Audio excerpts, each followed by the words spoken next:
All right, hope you're all doing fantastic, everybody.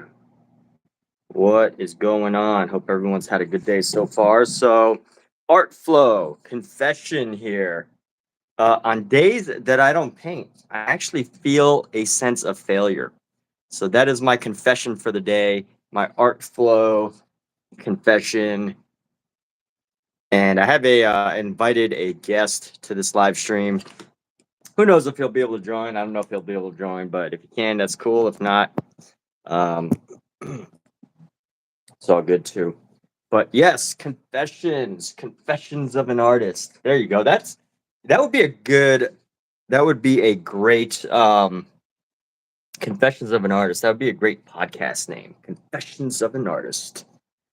An artist confessions. But yes, it's true.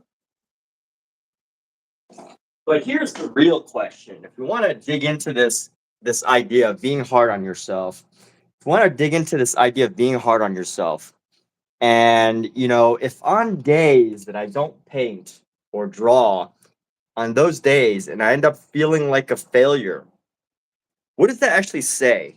Because if I know this fact, then if on days when I obviously have time, whether it be 5 minutes or half an hour or 5 hours, whatever, if on days I obviously have time and I choose not to do so, I mean, there's some days that I have good excuses, good reasons, but then there are days that I don't. And would that be a form of fear of success?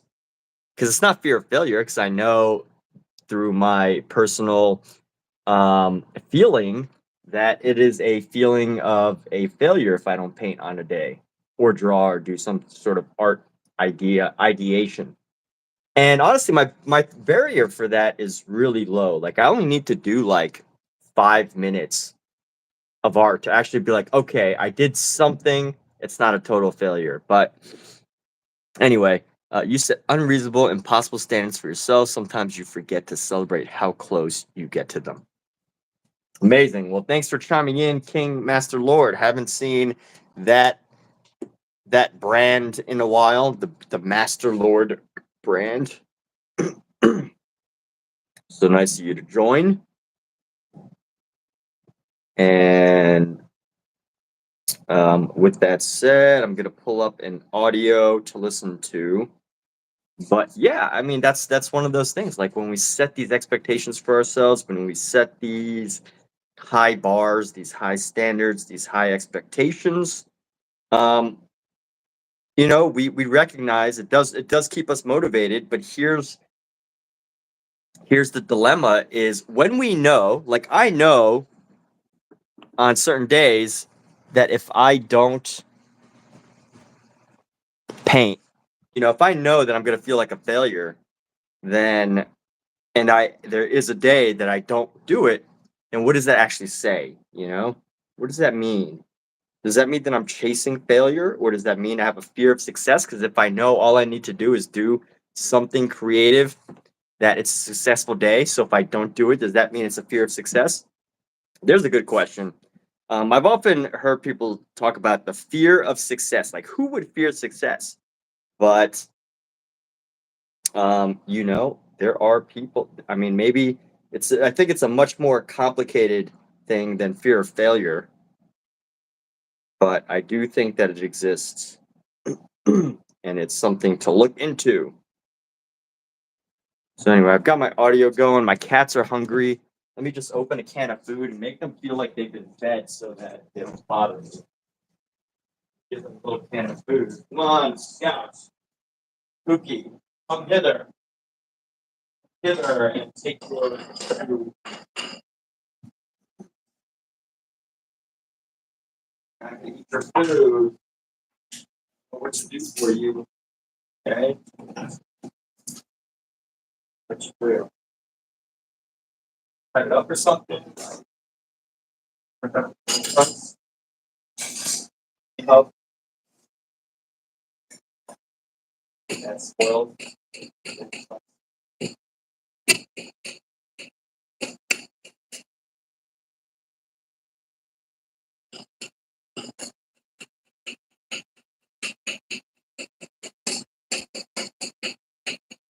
cafe.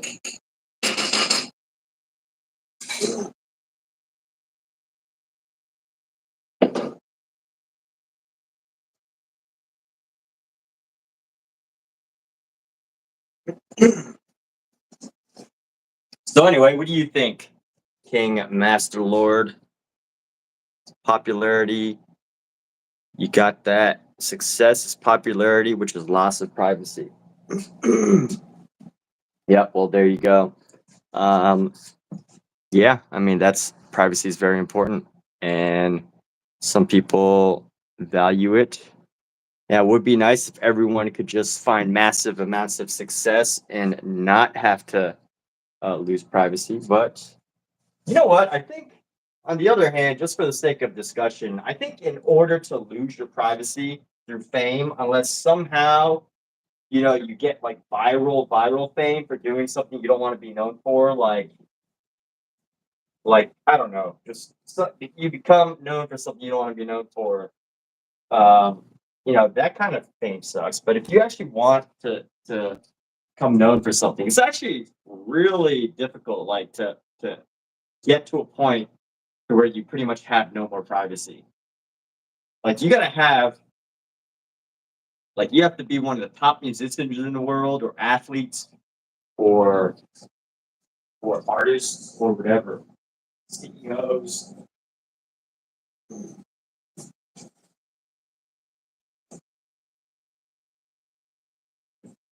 So, Kat, I think I found the secret. They're eating it now, but you gotta like chop it up. Huh? Well, they're eating it now. I don't think they're scared. I think it's just like they're in big. They don't like the big chunks.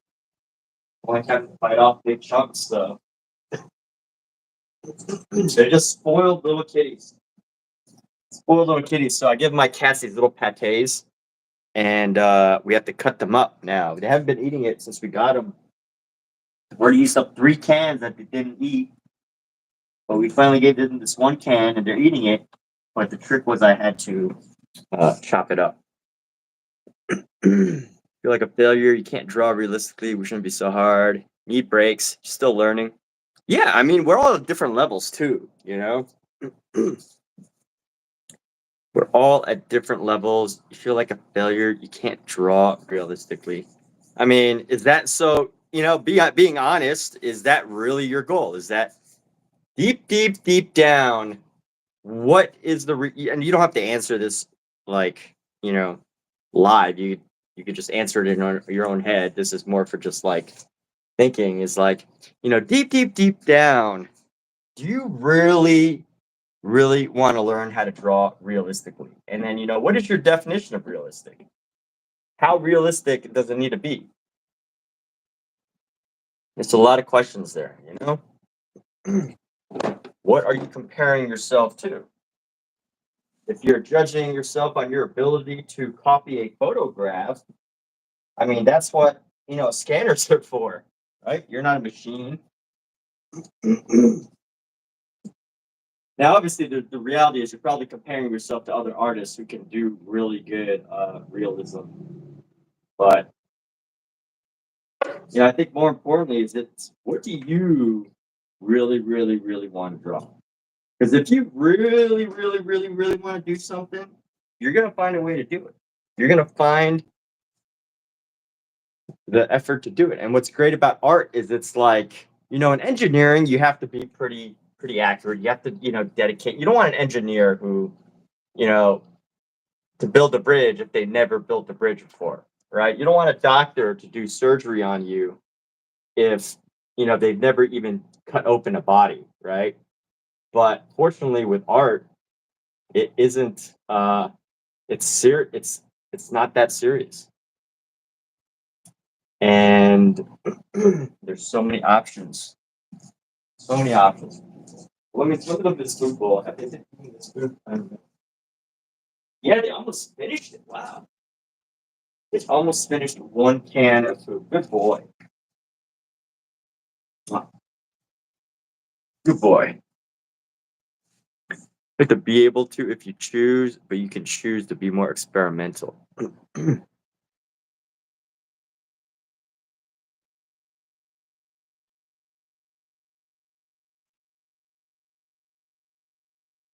Drawings are comic-like, cartoonish.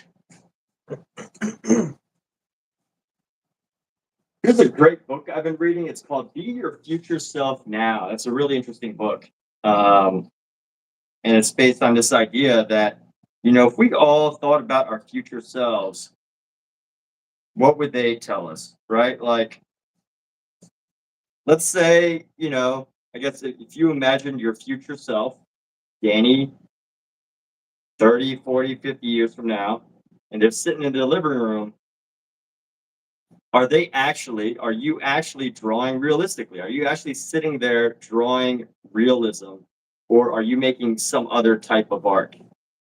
And of course, different arts, I think learning different things helps you to evolve and transform your style, which is very helpful. But at the same time, like if you learned realism, you might not be able to pick up something else until you finally got your realism hit. But then, what is your future self doing? What kind of art are they actually making? Maybe they're painting or they're using watercolor. That's why I think Van Gogh is such a wonderful story because he struggled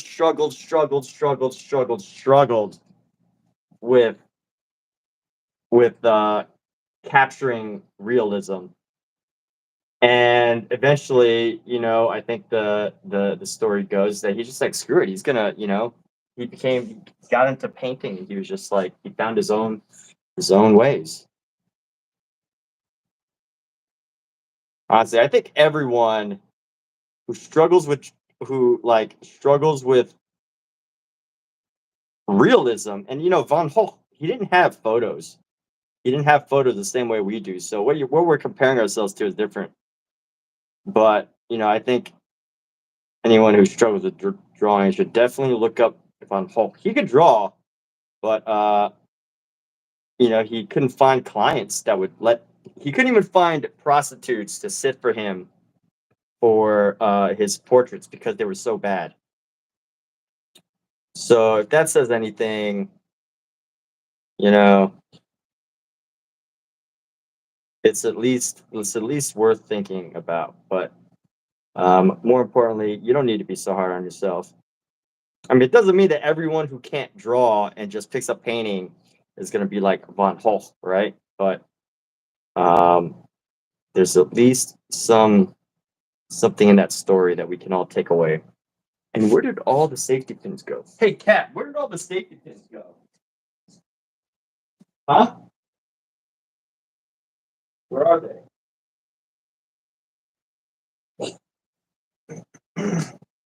All right.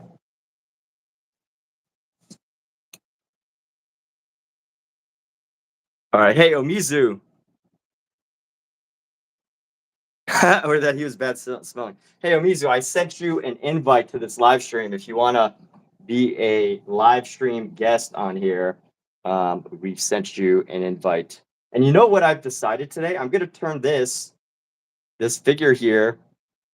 It's going to be a woman. So I'm going to figure out how I can transform him into a woman. Well, we're going to turn this figure into a woman. It's going to be Eve tempting Anna, as opposed to Eve tempting Adam.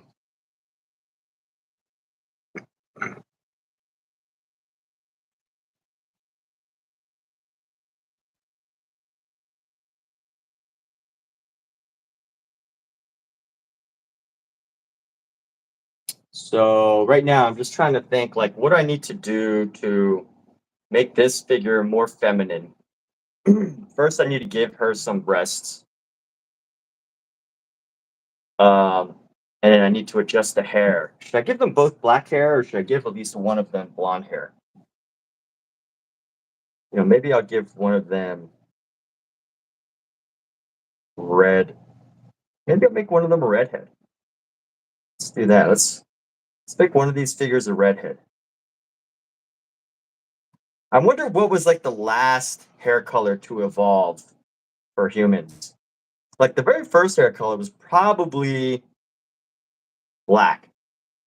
Black or like dark brown, right? I think we can agree. We can assume that, like black or dark brown. And I feel like this red would ruin it. Yeah, you know what? Let's give her red hair. You know, like she's a troublemaker. You know, we all know people with red hair are troublemakers, right? Redheads are troublemakers. What? Oh, hey, there's Omizu.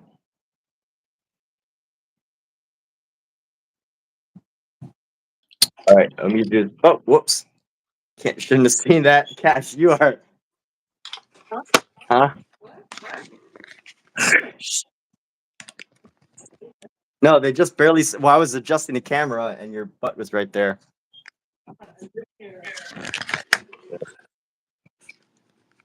Hello. Hey, What's going on? howdy, howdy. A water heater, and so I have decided that I am going to make this other figure a redhead. It's a woman named Anna. Eve tempting Anna.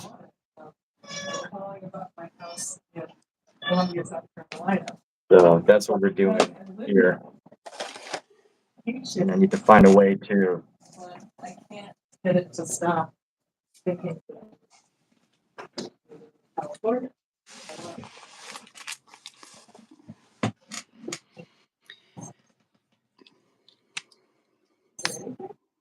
Just gonna come around. I'm gonna paint too. Nice, man. Good stuff. I'm gonna keep painting.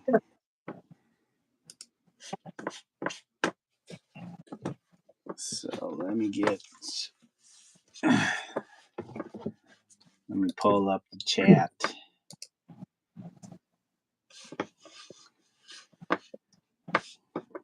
So yeah, this character is gonna be named Anna. Hey, where's her head tilting? Her head's tilting this way, so we got to bring her hair back here.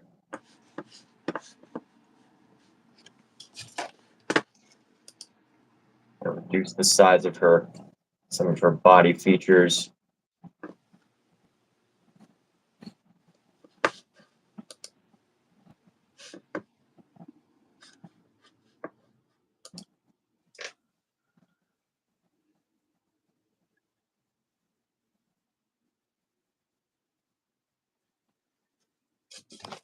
Hey, there we go.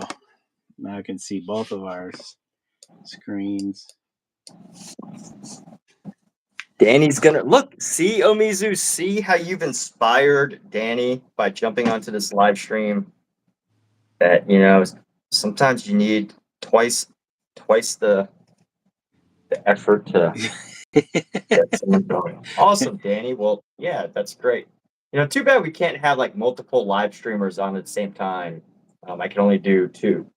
One person. So If you did like a Zoom thing, you could. But I don't know how you would operate that through YouTube or your Twitch. Yeah.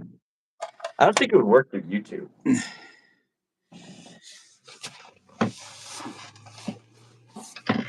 So here we go. We are turning Adam into Anna. And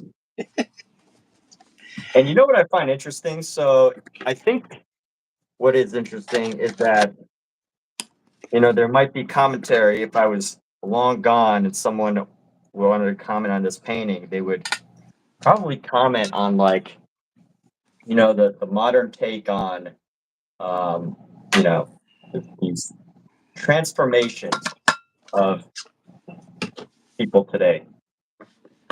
And I want to say that is not my intent on this live stream, as far as it is just wanting to make Adam a woman. Because why not? Why could Adam not be Anna? As far as coming up with your own story goes, you know, so. What are you doing to this story? No, I mean, I'm just turning the story into just making Adam a woman instead. That's it. Are you DEIing your painting? Something like that, yeah. No, I like it, you know, because it's like the original story is already out there. Yeah, exactly. I mean, so I'm like, how can I, make this story my own? but then again, there are those who aren't, especially like younger people who haven't been made aware of the story, whether it's through their teachings, through religion, or just popular culture in general. Because that's popular culture is how I was made aware of the story, not through religious teachings. Oh, really? Yeah, a lot That's of interesting. stuff that I've been introduced to was through popular culture, not through academic learning or religious teachings, or you know the usual channels, the channels that would be, I guess, more accepted, whereas Honestly, I don't popular know. culture is like I honestly don't know where I learned about Adam and Eve. I mean, I have no clue, yeah if I'm being honest. So, I Danny, what are wasn't. you going to make?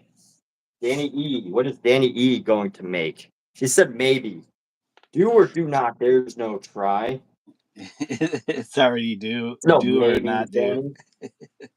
No maybes. Maybes are for babies. I'm not a baby.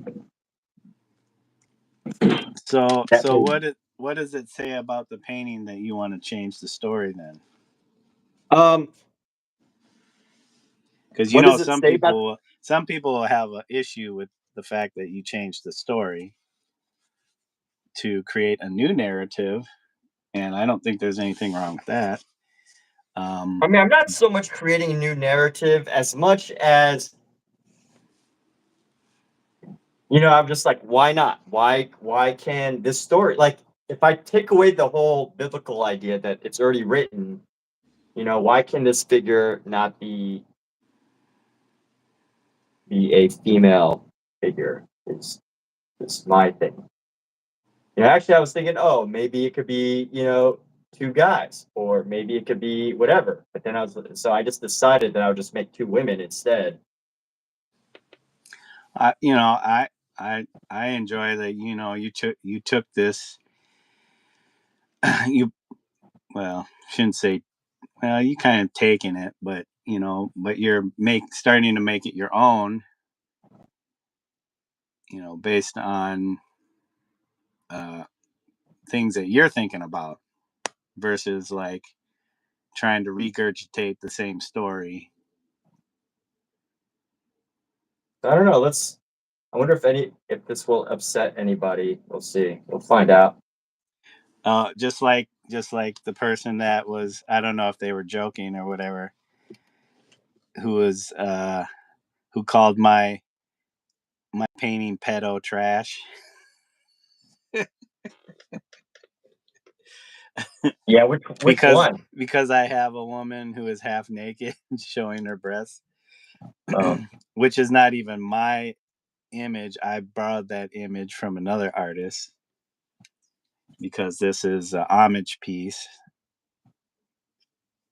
see. homage to this particular artist, and as I've been telling everybody, my love for skateboarding, Yeah, amongst other things, graffiti art, little abstraction, whatever's going on in this painting, it is an homage to that. sure. Yeah, I wasn't there for that, so no clue what the situation was. That was an interesting day because I had two trolls right off the bat. And the first one that said pedo trash, they weren't adding to the conversation, so I put them in timeout. Yeah. I can see if you're trying to add to the conversation, but you're Yep.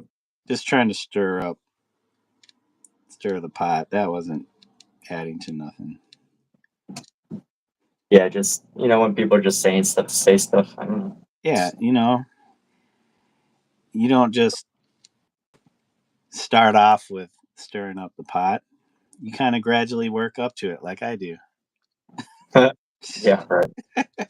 You introduce yourself, you say hello, you add something, then you take the rug out from underneath their feet. Yeah. No, I wouldn't go into somebody's stream and call their work trash or anything.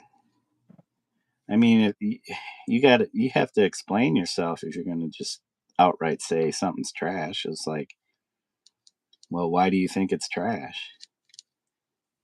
Yeah, I mean, Why do you think it's there's pedo trash? And like, because there's a half naked woman on my canvas. Right now, you have 2 fully nude people on your canvas, so maybe they just didn't like my style, which is not even my style. It's somebody else's style. I'm just mimicking their work. yeah.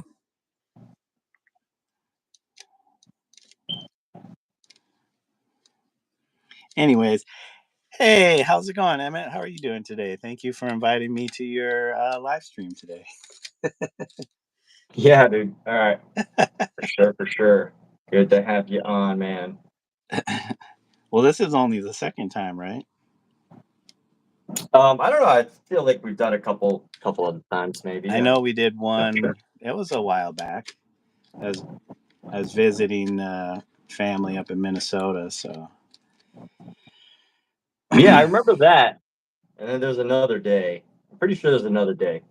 yeah, But Bowenator, they hopped in my chat right away. Like I just started my stream, and right off the bat, they were like, uh, "What is this pedo ish?"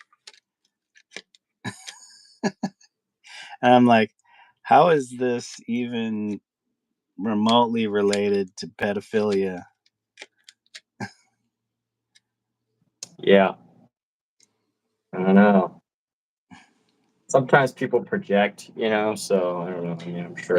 Yeah, I mean, I chalked it up to them being young and just making a quick statement and then jumping out of my stream. Yeah. Hey, Michael, welcome.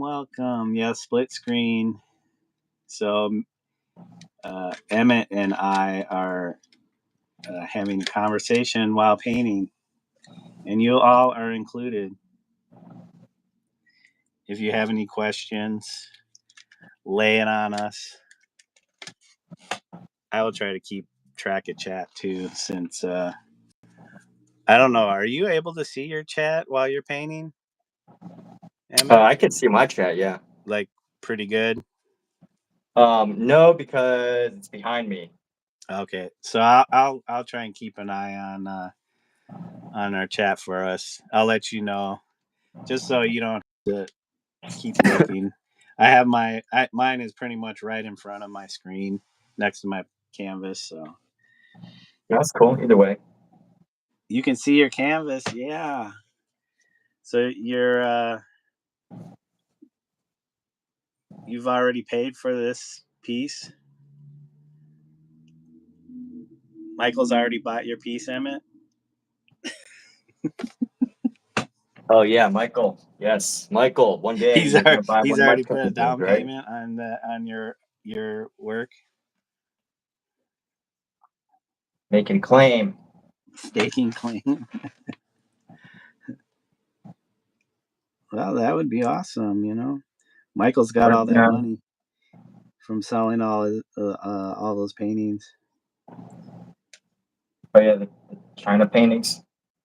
The Chinese, yeah, Chinese got a lot of money. Yeah, totally. Yes, pretty awesome. Yeah, definitely. If you're, streaming and stuff, you got to be ready for every type of comment for sure. So good to know. Good to know that you seem to have handled it, and now you're prepared for whatever. Prepared for the next time. Yeah, I don't know if I was prepared. It definitely riled me up. Like I said, I definitely put them in timeout right away. But I'm assuming they had probably already left the stream after making their comments. Yeah. Most people don't have the courage to stick around and want to kind of continue or explain themselves. They will just make the comment and head out, hoping to stir up some chaos. Isn't that what you do though? You stir up some chaos. Yeah, but I don't head out. I stick around. Yeah. All right. Let's see. So building up these colors now. So what's your I see a little bug there. That's kind of interesting. You asking me about, why I chose all this stuff? Yeah, what any specific reasons or just no meaning, just decided to put it all there? Well, the canvas itself was pretty much mostly abstract. I had no idea what I was going to do on top of it. Usually I can't stray too far from the figurative, even if it is just cartoon based.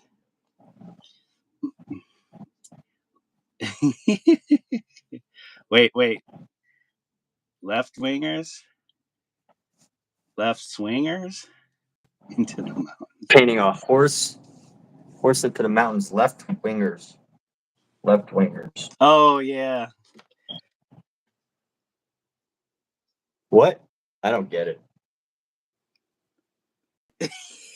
it. Me neither. A little bit more context, Michael. Are we getting Paul talked down to by Michael Wilbur?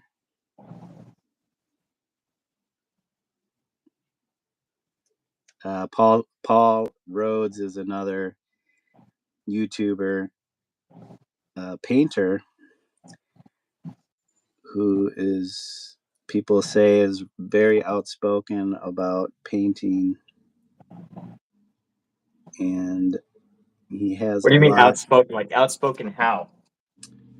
As far as his stance on painting and what painting is, I'm still trying to figure out what his stance is, because I mean, he talks about true painting, which is not something that he came up with. I'm still trying to understand what true painting means. To him or to you? Well, his take on what that statement, or that the definition of what true painting is. I'm assuming it has something to do with the classical style, but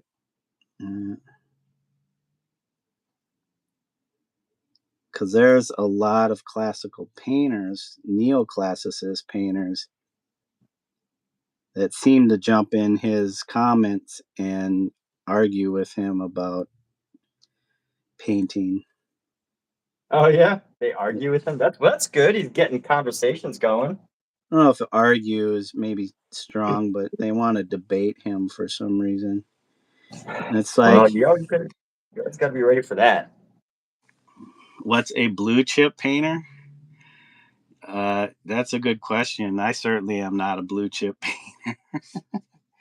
Blue chip Now, I've painter. heard this term red chip. We're all blue chip painters. People that sell out at gallery, that major gallery shows.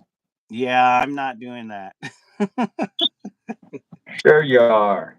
Of course you are. I can't even sell out of a van. Well, maybe the band's not the right environment. Maybe the blue chip gallery is. Michael says I could see both of you being blue chip painters. I still don't understand what that that means, because somebody has to make you. They have to verify you before you, in a sense. I mean, a blue chip painter that can sell from a bathroom, that could happen. Nobody's knocking at my door to give me a chance in a high-end gallery or a mid-level gallery or even a low-level gallery. Gotta make your own doors sometimes, I guess. Yeah, you have to knock on some doors. I am not willing to knock on doors. Yeah.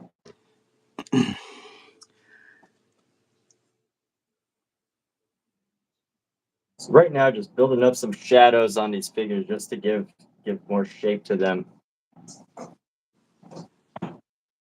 You know, that's the really cool thing about YouTube is, you know, you can build up artwork and just totally skip the whole gallery thing. Yeah, it's what you want out of it.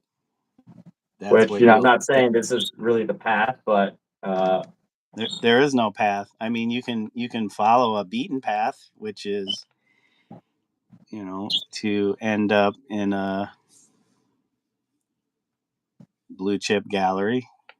I mean, that's the desired path, I'm assuming, from anybody that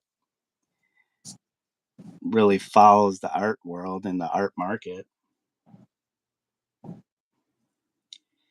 Yeah, paint in public, you'll get known. Yeah, you know, I've done that.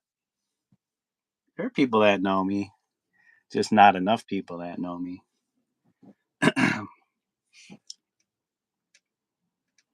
I've done murals. The thing is,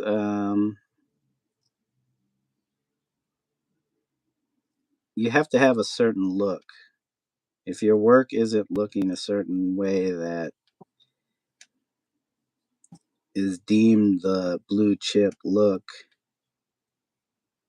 most likely they'll just overlook you. yep, it's all good. That is it. The answer. There is no real right way or the correct way to, or correct path to that end goal.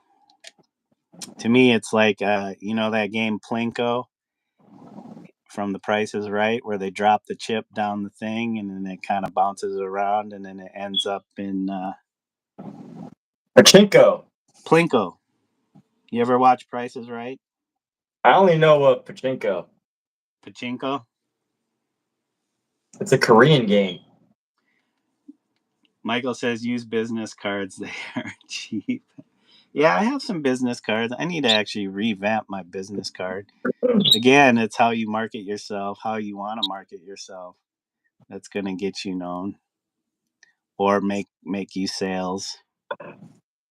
And ultimately, it comes down to the artist to make that happen. Like you said, Emmett, you know. And sometimes the market's just waiting for you to die. The market's waiting for you to die. Yeah. But you kind of have to have some traction. Because if True. I guess if you're like come out of nowhere, like you have this. That was a really dark joke, by the way. What's up, Ezraiah? Hey, Azariah. Welcome to the chat. Me and Emmett are doing a dual live stream. Make puzzles from your work? Ooh, that's actually a Wait, good Michael. idea. That's not art anymore. We're making commodities. Well, you make the art and then you let the business people make commodities out of it. Well, hopefully you're getting some of that money. Yeah, hopefully. I don't know how long does art last as something being art when it becomes commodified? That's a good question. I don't know. I mean, it's easy to say when you're one of these artists that are long past and they're making commodity out of your work. I mean, you actually have no say in it anymore. True. Anybody can take your image and make something, put it on something, and then start selling it. Yeah.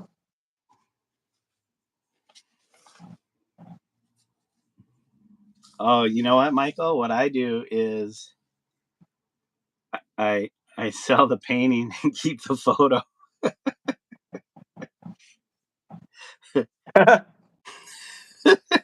That's the strategy. You sell the original and you keep the you keep the documented image. Just so you can prove that it was yours later. Well, that doesn't even guarantee that.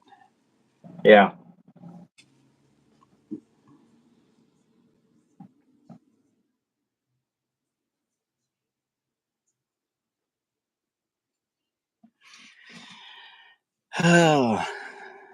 Right now, just using some of the lights to just blend in around some of these darker, the cooler areas. I want to try to do my best to like capture a variety of color along these legs and everything.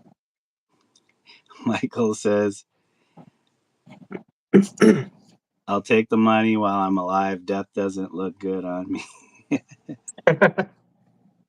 That's why we are all broke. There are so many great artists in the world. Yeah, that is true. There are a lot of great artists who will never get the recognition that some artists get. I mean, that's kind of like that, I think, in any field. There are those that just they don't care to make the noise to be seen. And then their work is seen after they're long gone and somebody makes the noise for them. Shoot. Like I said, I'll be lucky if my work doesn't stay out of the landfill. Well, you could just put it in your will and have your family put it into a Goodwill. That's true. So somebody else can buy it and then use it as a thing to paint over. Yeah. Or ad lib Exactly. to. They can ad lib stuff to my painting. That would be kind of neat.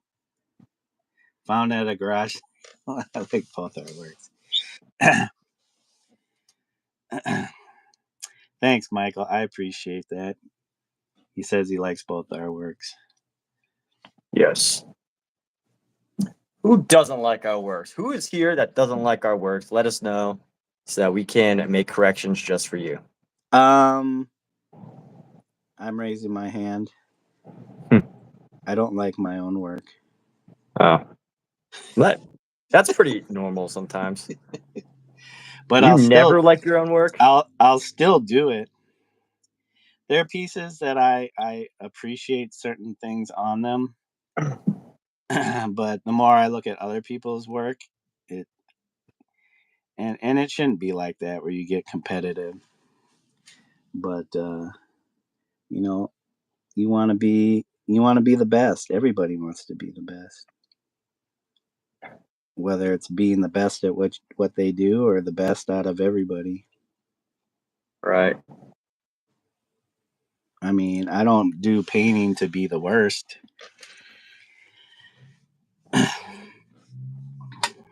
I mean, that's probably a good that could be a strategy. Wait, don't give it to Emmett. He'll paint over it. I feel the same way about my work. I think most artists do. Like, there might be something that they appreciate about their work, but that doesn't necessarily mean they like their work. That's why Yeah. I think I think we're all restless. We're anxious, trying to create that, that masterpiece. But then everybody else outside of yourself will say, "Oh, that's a masterpiece." Yeah. And then that's where you get the title of master, because everybody around you is telling you you're a master, where you might not even believe that.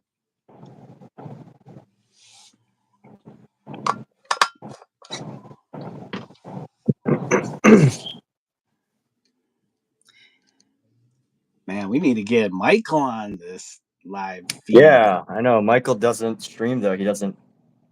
He likes his privacy, right? Is that why, Michael? Michael's 70, so he probably doesn't need to feel the need, or doesn't feel the need to prove himself at 70 years old. Shoot, I'm almost there. Another 18 more years, and I will probably not feel the need to prove myself. I just do it.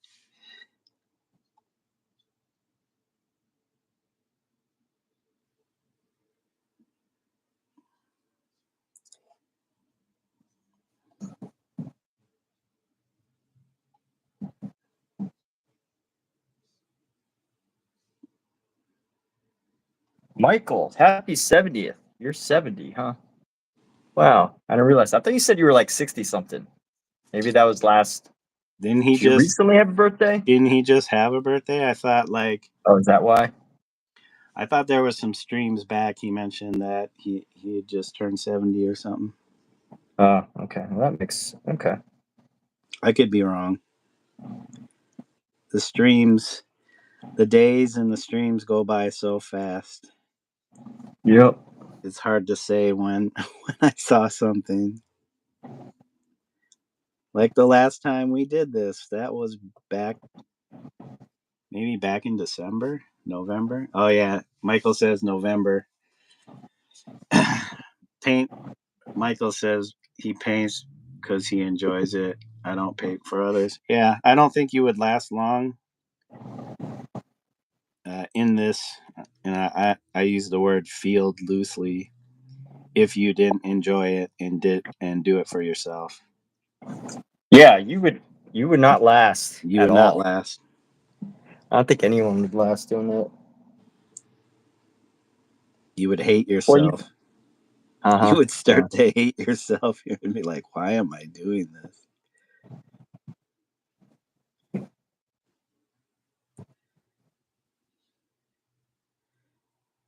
That's kind of what I say when I get these illustration jobs. It's like, oh, cool, I get another job. And the thing is, I haven't got enough of these professionally on the level I have. So for me, it's still fresh, but I can only imagine in like 10 or 20 years how I would feel about having to do more illustration work.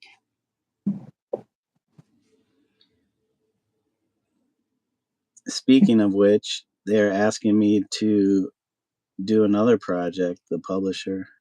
Wow. That's good, right? Yeah, we'll see.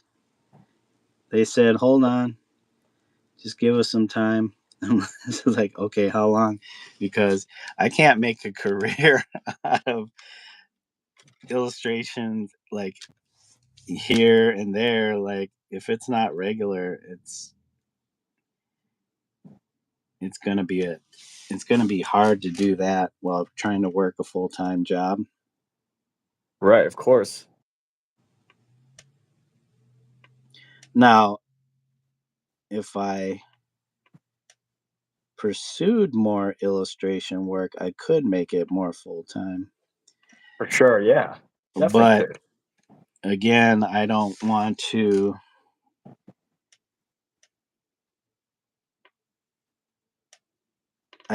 take time away from what I do here with my own work. And what keeps me going with my own work is I still don't know what I'm trying to do with my own work.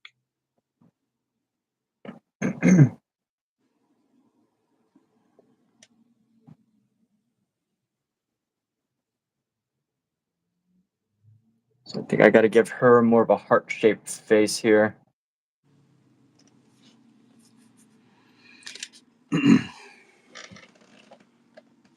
Oh, can you guys even see what I'm doing? I'm like all off screen. I'm just painting some lettuce.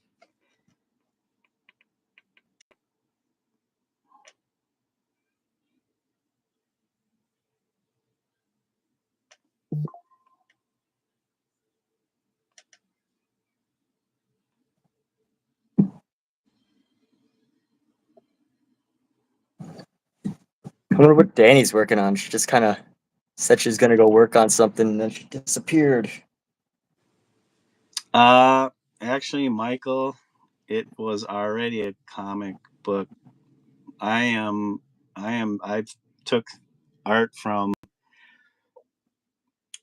artist by the name of Von Bodie. He did comics. You might be aware of him, but he was a comic artist from like the 60s and 70s. And he created all these characters that I'm currently using in my own work. So it's an homage to Von Bodie. Yep. And skateboarding and all the other elements that go into making this piece, like graffiti, abstraction. A lot of ideas. Oh yeah, but it didn't all come together at one time. It was piecemeal. Yeah.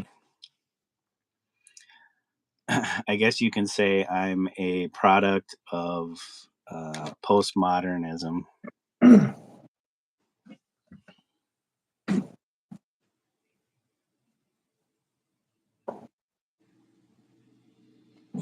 I have a lot of artworks that I've like borrowed from other artists, and kind of like what you're doing right now, so altering it a little bit to fit, uh, the ideas that you are coming up with or thinking about or having.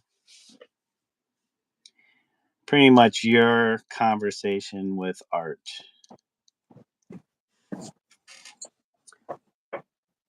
Yeah.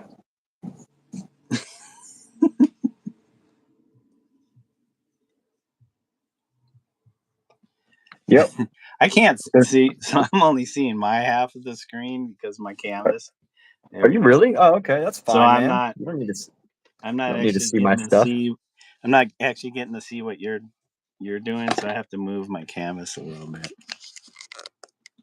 No, man. It's all good. You don't need to see my stuff. I want to, that's why I come to your stream so I can see what you're doing, see Yeah, what you're working on. it's all working. We're streaming together, man. It's all good. People's work tell me a lot about the person.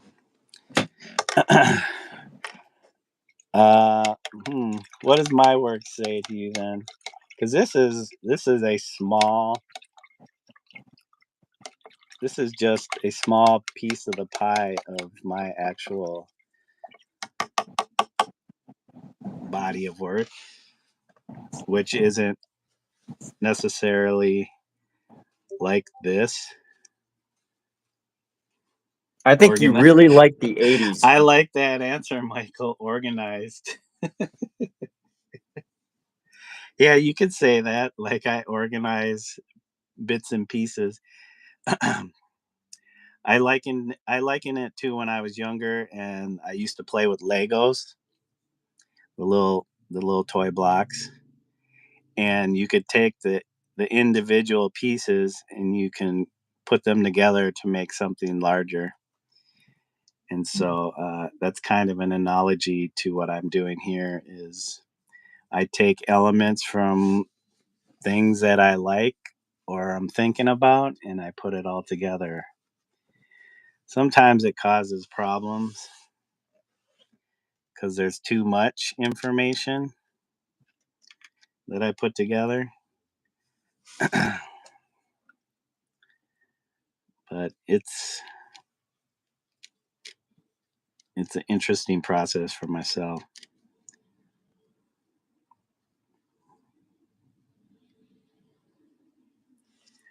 It's almost like collaging, but I just collage together the images to create a complete composition.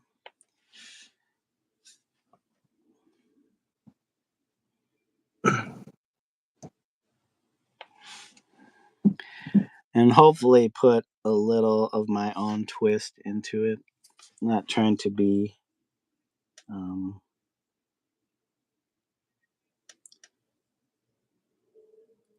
too austere about the look. What does austere mean? Let me see. Clinical, dry. Oh. Let me look it up. Austere. Severe or strict in manner, attitude, or appearance. I knew I was using that word correctly.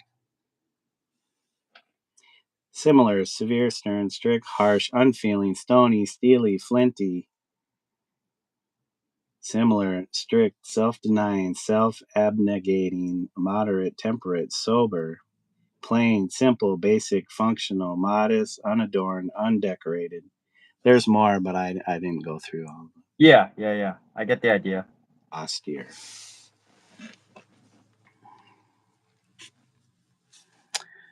But not enough of my own flair that it would take away from the other person's artwork that I'm borrowing.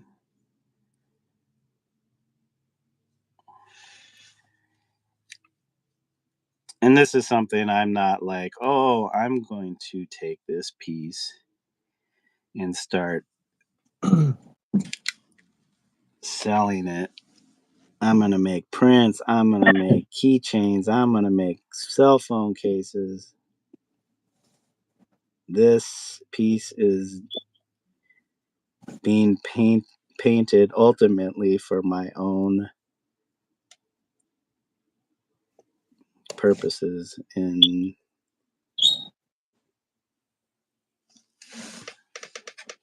that the purpose of to fulfill painting.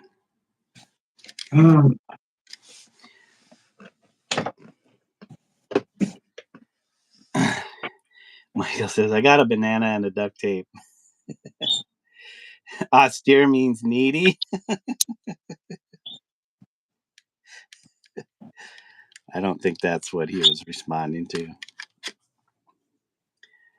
I've never sold a painting, but I have sold many Wilburs. Okay, there you go. That right there. Oh, that's smart. That's smart Michael marketing Wilbur with right these there. quotes. That is smart marketing. It's not just any old painting.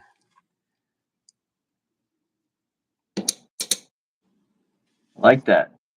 I mean, Mark Wilbur had so many life lessons. Yeah, I mean, wait, if we add up both of our ages, that would be his age.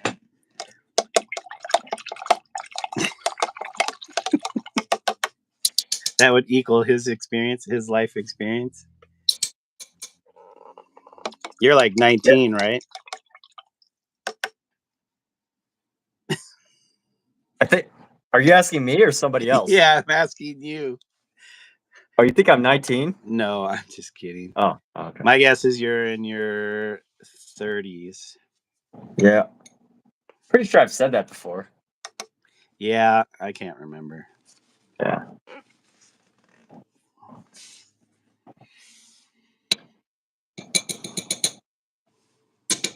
Yes, that's one thing about live streaming is like, you always have to repeat yourself.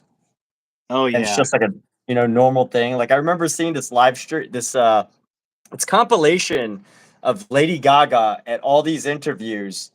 And Lady Gaga, uh, at all these interviews, she gets asked like the same questions because she just had a big movie, and they're like, "How did you feel about director whatever in this movie?" And the first like 5 or 10 interviews, she has the same answer, but she's like smiling and happy and excited.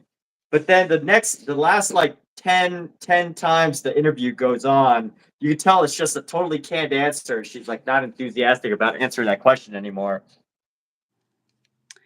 Yeah, And I wonder if that's like her marketing team is kind of like, hey, Gaga, you gotta stick to the script because you can't be changing things because you're following.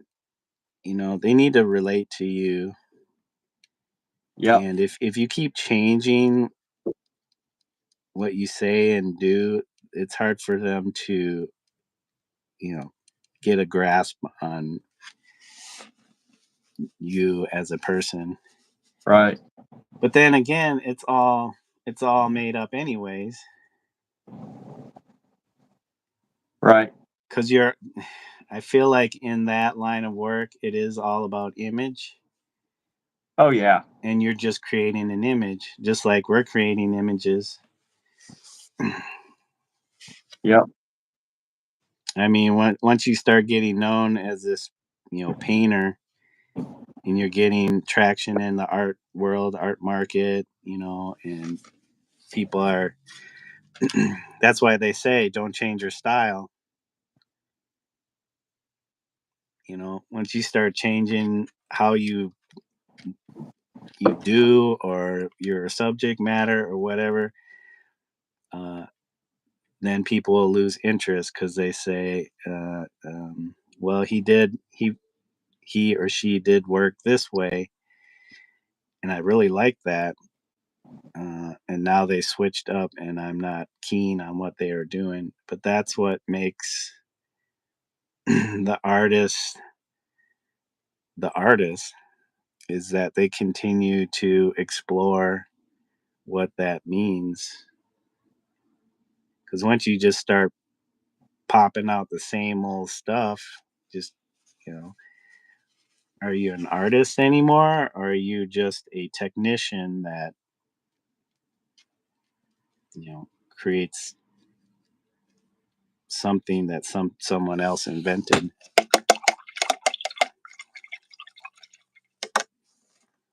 yeah. No, it's not. There's no easy answers.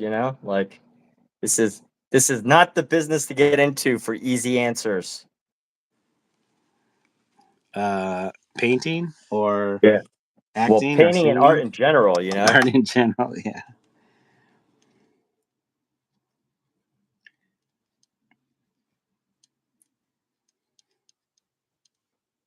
Let me see how I can redden some of the facial features.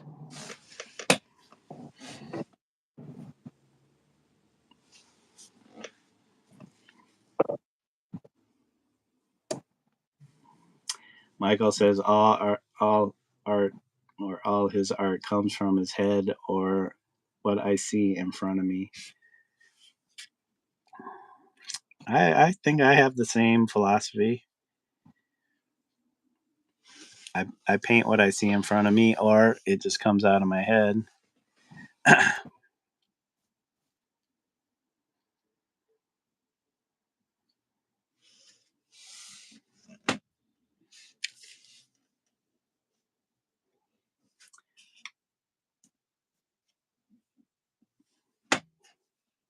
Struggling with the space, but it's all good. I think I need to blend in, reduce the size of the hair a bit. Give the atmosphere around the space.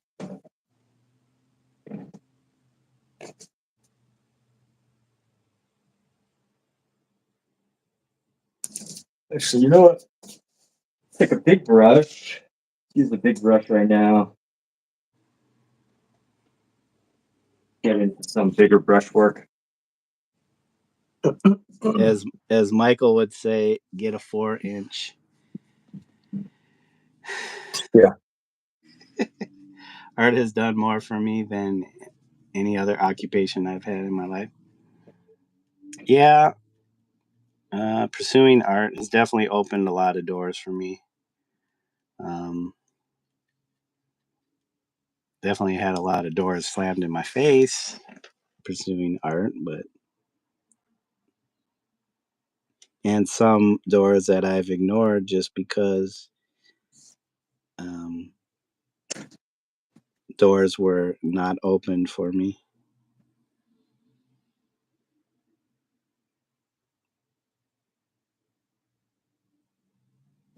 I think you said that you've had some like successes, right? Yeah, pretty minor. I mean, for me, they're big deals, but anybody from the outside looking in would be like, I guess it Like what? depends on. I guess it depends on their experience. Like obviously you're no Michael Wilbur, but No, I would love for the day when I had my artwork in Chevron bathrooms.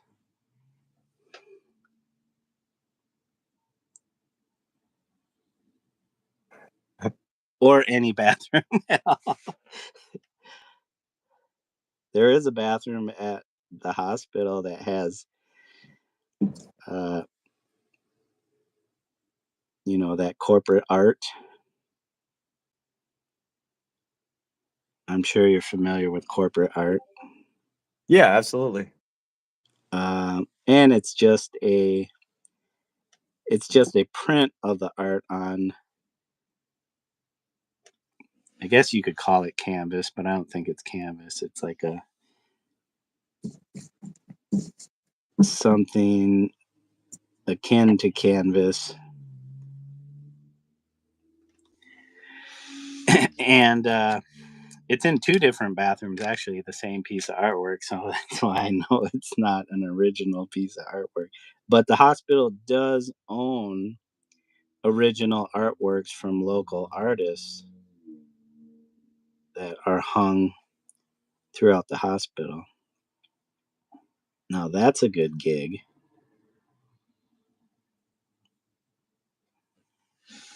I think usually they have like agents.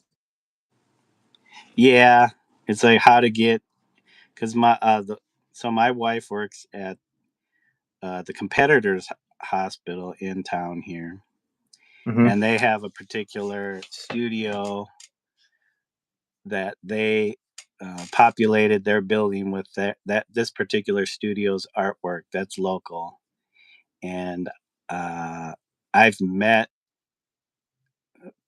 a few of these people that worked for that studio and heard stories of the horrendous conditions they had to work in to create these artworks.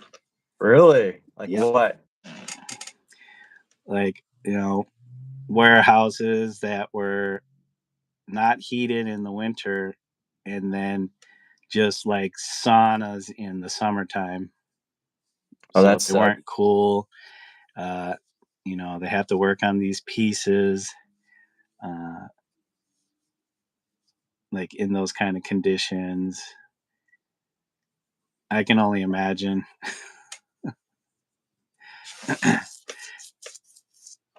I don't know if they had guys with machine guns standing nearby to keep it.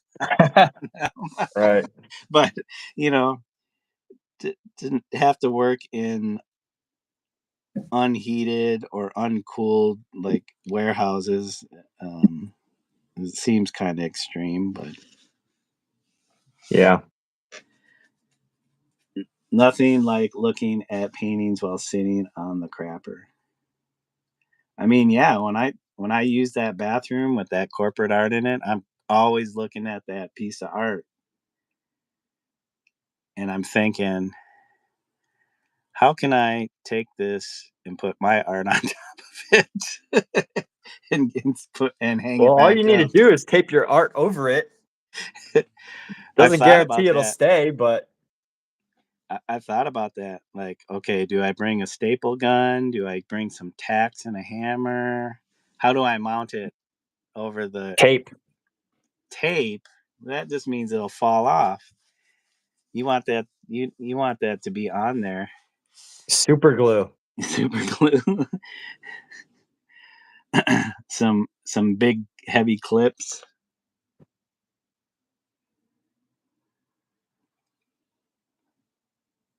Something like that, yeah.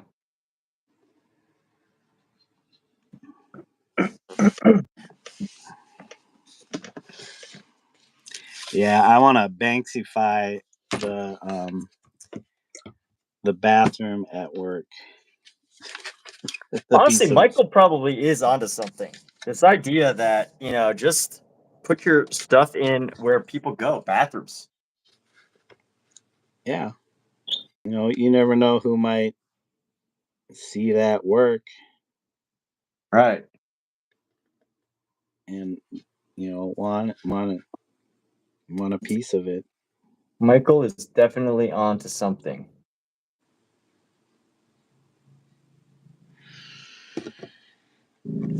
Oh, you guys can't even see what I'm working on. I have a tendency to grab the canvas and start spinning it around just to get the right angle I need for pulling lines.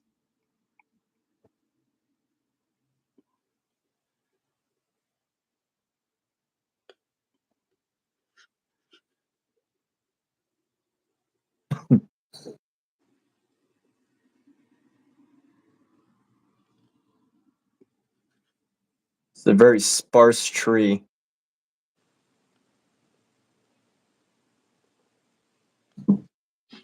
Nothing like looking at paintings while sitting on the crapper. I see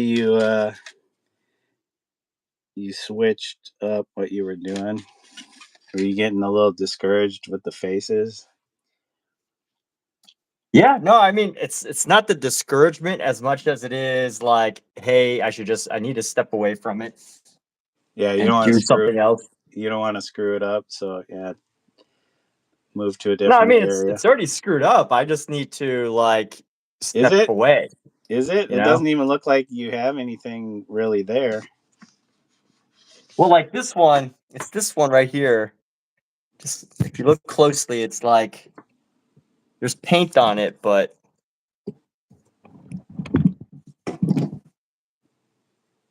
Yeah, I see like some hints. Oh, okay, I see. You kind of defined it a little bit with the nose.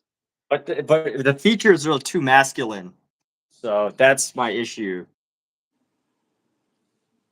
So, what would you need to do to make it less masculine or more feminine? Well, I need to adjust the chin area, which I'm just about to do right now. I want to round out the chin a bit to make it more heart shaped, give her a more Mm. heart shaped face. Mm-hmm. So that's what I'm working on right now. And You don't think a um, woman would have that face that you just did right there? what'd you say?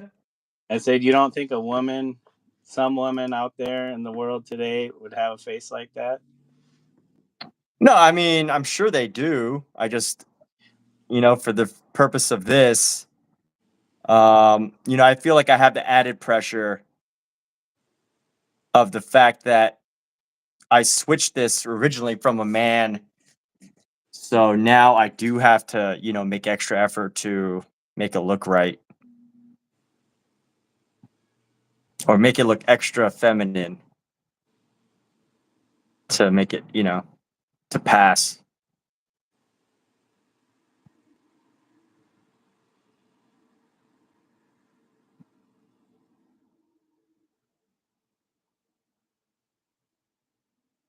Yeah, it'd be tough with the size brush even that small brush you're using. So here we go. I think this is a little better. Just the size of just the shape of this face is like 50 times better in my opinion.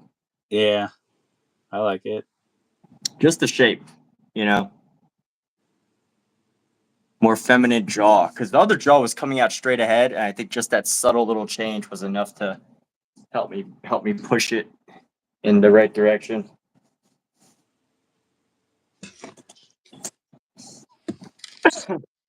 And I'm wondering if I want to keep this whole painting, like, you know, my last painting was like super bright, but I'm wondering if I want to keep this one with like dark around the outside and like more bright on our figure here.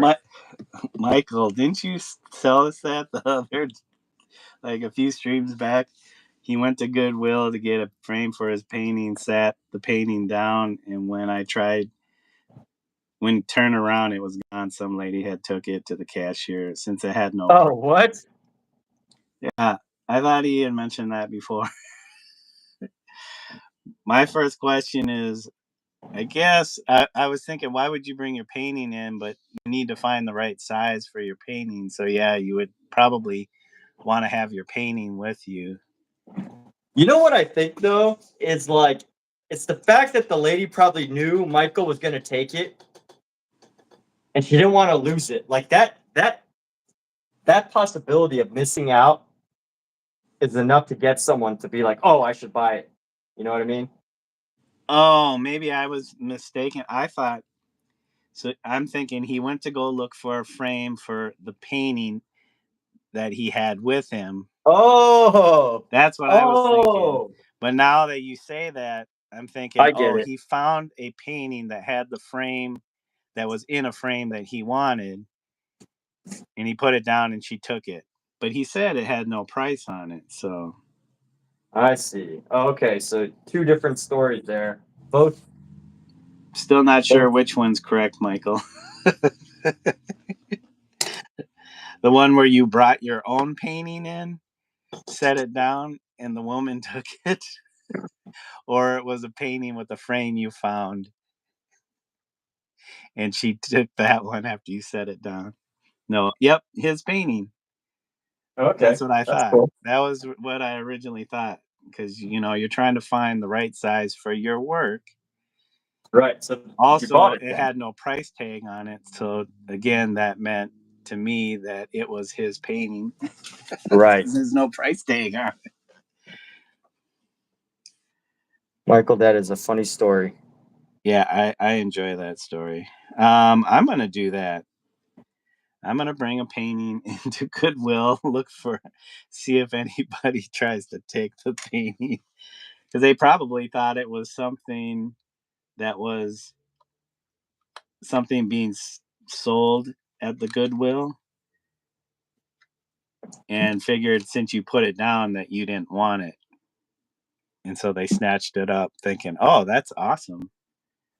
I mean, Yes, an awesome it's piece. almost like a compliment that somebody would want to take the painting that was yours, but they thought it was something you were just purchasing from Goodwill.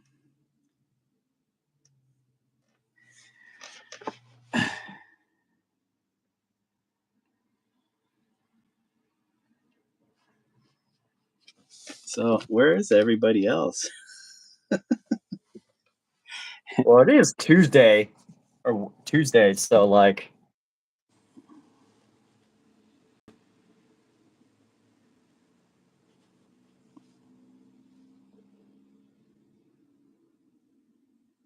Yeah, I only got some work done I only had to work like a half day today, so.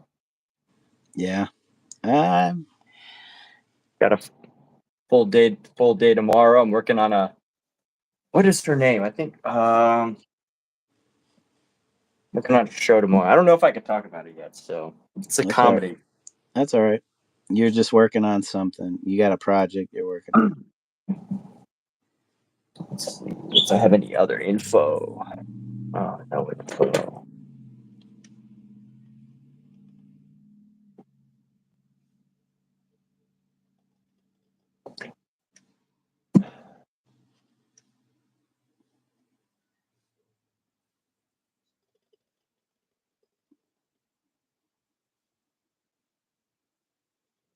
You know what? I think I should add some greens into this hair.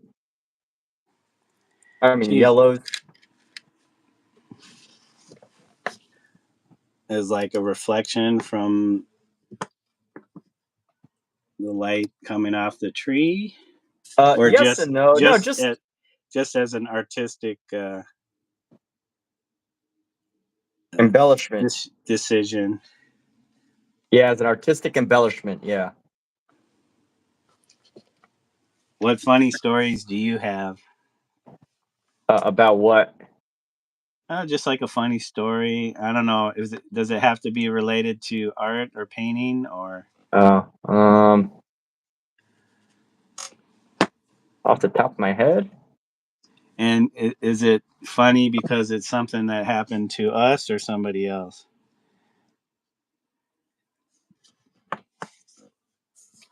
Because I have a story of so I was in a this would have been the early 2000s. I was in a band with a bunch of friends of mine, and we had finished the show or the gig, and we were packing up. One of our band members, he's the bassist, was notorious for getting drunk. I'm not sure if it was before the show, during the show, or both. But by the end of the night, uh, he was pretty smashed. And we were getting all the gear together and kind of getting it out back to load up into the vehicle. And this back area, it was like a loading dock. Well, it was pretty dark at that time, and he's walking out the back, and I'm following him with a bunch of gear, and he just keeps going, like literally off the end of the loading dock, and I just see him disappear. He fell straight flat on his chest, but he was carrying his bass guitar in a Oh case. no. Or was it in a case? Geez, I don't even know if it was in a case. He was holding it in front of him. He landed fully on top of his guitar on the ground. And he just Oh gets wow. up. He just gets up. And I'm just like appalled. But, when you see somebody, they get up and they seem like they're okay, kind of Yeah. snicker a little bit. Appalled, but also amazed that this guy fell off like a 3-4 foot high loading dock straight to his face on his guitar or his bass, He was still and alive. gets back up and trying to play it off like nothing happened. uh, uh, Sounds like a great memory. yeah, for me, I don't know if he even remembered it. I haven't seen him in a long time, but hopefully he's he's not getting wasted like that nowadays. He may have cracked his bass. I can't remember. Not the bass. Like a bass guitar. Yeah, I know, not the bass. I'm just I'm kind of expanding on what you were saying, like not the base. Not the base. Crack the bones, crack your skull, but not the base. Don't anything but the base. Anything but the base.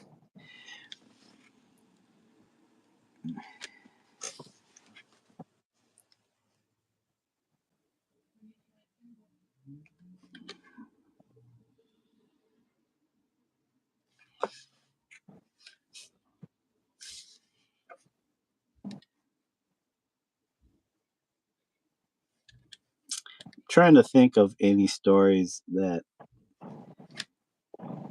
where I am the butt of the joke.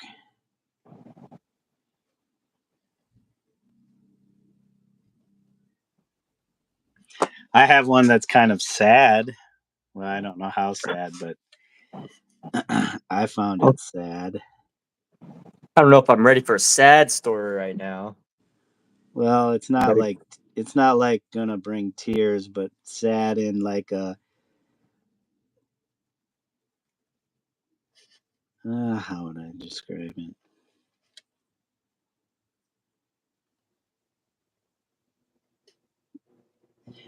Sad in a way that like you hear about certain things that happen to people and then it actually happens to you and you're like, wow, that is a real thing. Hmm. That is something that does happen. And that I would have never thought it would happen to me. All right, sounds like you want to tell it. Go ahead, lay it I on. wonder if I had already told it last time, but It's fine. so I was part of I'm sure they do these kind of things there where you're at, fringe festivals. Sure. Have you heard of those? Yeah. Where they do like, people will do small plays around town or whatever. Yeah. And then this particular one, I think, was the first time, and this was in Minneapolis, where they brought in visual artists to show their artwork at the venue, the different venues where these performances or plays would take place. So there was a bunch of us, and part of being a part of this event was that you were to participate in 2 gallery showings, like group showings, at 2 different venues, and then also display your artwork at each artist had a particular theater venue that they had their work up at. That's cool. So one of the gallery spaces, I remember it was like the opening for the show, and I think it was just like one day, and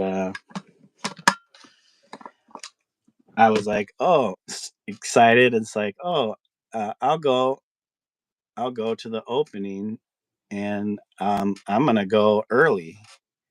So I literally was going to be the first person to go be at the opening, and so I live like, I don't know, a few miles away from where the space is, and the area is not unfamiliar with for me. So I would always kind of be in that area, either, taking the bus through that area or skateboarding through that area. So I'm pretty familiar with it. So I decided to just skate down there. Well, for some reason, I brought my backpack with me full of all kinds of stuff, books and drawing pads and materials, like I was actually going to need it. but that's kind of how I was back then, was just like, if I leave the house, and this is definitely before like everybody had cell phones and stuff like that. I don't know what's going to happen, so I'm going to need all my stuff with me. So I got this big, huge backpack, and I'm skateboarding to the venue. So, it's like a few miles to get there from where I was staying. Yeah. And I don't think I was like dressed up, just more like casual, but definitely like skateboard casual with my big backpack. And I get to the venue, and yep, I am the first one there. It wasn't like, oh, I need to be the first one there. It was just like, I just want to get there early, look at the art, and then, dip out. I wasn't the type of person that's like, oh, I'm going to mingle and do all this and that, but I wanted to see all the artwork up. So I get there, and I'm looking around the gallery, and this woman that I had never seen before came up to me and was like, sir, the gallery's not open yet. You're going to have to leave. All right. And I'm like, okay. But before I left, the guy that was the person that was organizing all the artists was there, and he knew who I was. So he pulled her aside, and I'm assuming was explaining to her that I was one of the artists Sure. at the event. And as soon as he did that, she popped right back over to me and was, I don't even know if she apologized. I think she was just like, "Oh, you're so and so," and like she changed, like her whole demeanor just completely changed. Yeah. When she found out that I was like one of the artists. And that's not like, it was like one of those like, oh, that's so and so, it was more like, this is one of the artists like in the show, you know, Yeah. I need to save face and not look like I just made this huge faux pas. Yeah, but after I left, looked at all the art and left, I was just like, what the? Because I'm sure I didn't look like somebody that you would think would show up at an art show. But this was like the early 2000s. What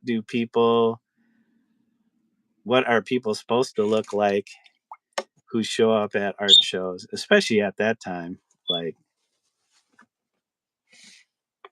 and it wasn't like some high-end gallery or anything. It was just like a rented space. I don't even know if they rented it because it was in a mall in like a small mall in what they call uptown Minneapolis. It's like a kind of business district. And so they had access to the space to show artwork. Yeah. And I think after that, actually, that space was also used by um, the MCAD students. Oh, medical students and stuff. No. This was an art school that is connected with the Minneapolis Institute of Arts. That school was actually one of the schools that Keith Haring looked into before he went to the school in New York. I don't know if that was the whatever art school. Yeah. The Art Students League or the art something. I can't remember. So yeah, that that school, that art school, would use that space to do their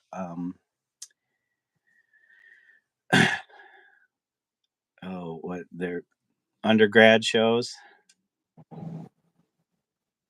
But yeah, I thought that was funny. That was No, one that's time pretty. where I'm like, I am nobody. I just am an artist in this town. I'm nobody. And I got treated like nobody, but then like right after that, I got treated like I was somebody. Yeah, right. No, that's awesome, man. There you go. But then it was also sad because it was like, geez, if I were like in New York or whatever, and that happened, like that would be What? kind of sad. Why is that? Because of the way people act. You know, if they don't think you're anybody, then you get treated a certain way. Yeah. But if you're somebody, then you're treated the complete opposite. Yep. So it's kind of sad. I mean, that could be anywhere. And it definitely was it was where I was at. Small Like town here's like what I Minneapolis. learned about like movie sets, right? Like so movie sets, that's pretty common, right? If you're like, the star of the movie is gonna have their own fancy trailer, and Yep. everybody else is basically, everyone else is cannon fodder, right? Like, Yep. but what it turns out is that usually what happens is like, the lead actor also has money and skin in the game. Sometimes they're part producer. Mm-hmm. So like, they put money in it, and of course they're gonna request their own trailer and their own special meals too. That's not always the case, but sometimes it is. But if it's their own project, wouldn't they want to treat their people who help create that project, almost as an equal? Not to say Um, that they are going to treat them as an equal, but no, yeah, I mean, yes and no. Like, so I don't know if you know this, but like, most Hollywood films, like big budget films, they're pretty much standardized. Like, unless you're an above the line like producer, high level assistant director or whatever, like pretty much almost the majority of the crew on a set is pretty much like standardized as far as their rate of pay goes and what their rights are, especially for like union projects, right? Then unions negotiate these things. yeah. So it's like they already have their standards. So it's not so like, any director or producer going into a movie, um, there's the standards and then there's like what they want to do above and beyond that. So like if they have a lot of money at the end of a movie, they might like feed them like a great meal, extra budget to do all this cool stuff. But it's not always like, guaranteed. So basically, most anybody that works on the show or set already understands what's going on, so there's no Right. like real expectation, you know. Exactly, right. Like it's like the sets are like standardized, it's like going to work every day. Yep. Now I'm not saying that they're all the same. Like if you're like an assistant director or director or production assistant, it might change. The experience might change from set to set, but the basic like, it's like The you have basic day in and day out of working on a show is pretty uh normalized. There's nothing really special about it. like, let's just say you're a lighting person. The Yeah. type of lights you do might change. The how fast the set moves might change. how like complicated they want these light setups might change, but like, you know, your job as a lighting person is that of a lighting person, right? No one's ever gonna be like, hey, can you, you know, go set up these props over here and then, you know, go set up the crafty table so people can eat. No, it's never gonna be like that. Yeah. So like that's what I mean by it's pretty standardized, right? There's people who do lighting, there's people who talk to the actual actors. Like nobody is technically allowed to talk to the actual actors except for either the director or assistant director, you know? Everybody knows their place. Right, And exactly. That's what I don't mean. step out of line. Right, Or that's what you I mean might by be removed. standardized. Or you might be removed. Yeah, that's pretty much what I mean by standardized. But it doesn't Yeah. mean that, you know, you can't expect you can definitely expect surprises, but like it's like, you know, you can pretty much know what to expect, but you just don't know like how long it'll take or whatever.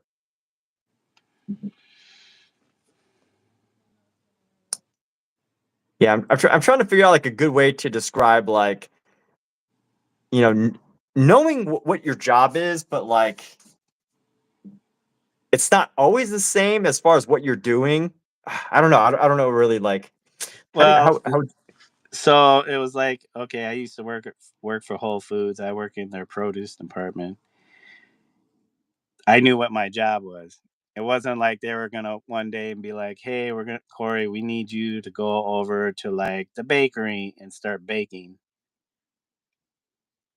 yeah. I mean, even though I've baked in other settings, they're not gonna be like, "Hey, we need you over here," unless unless that's in your job description. Right. So if you're an electrician, there's nowhere in your job description that says, "Hey, we need you to interact with the actors," unless they interact with you. And Right. even And then, like yeah, like and expanding into that, it's like you know your job, you could do your job as an electrician and you know that like you're going to be doing that type of work, but you just don't know like what exactly the setup's going to be and how fast they're going to ask you to move, you know? It's yeah, like that's where the surprise really comes in.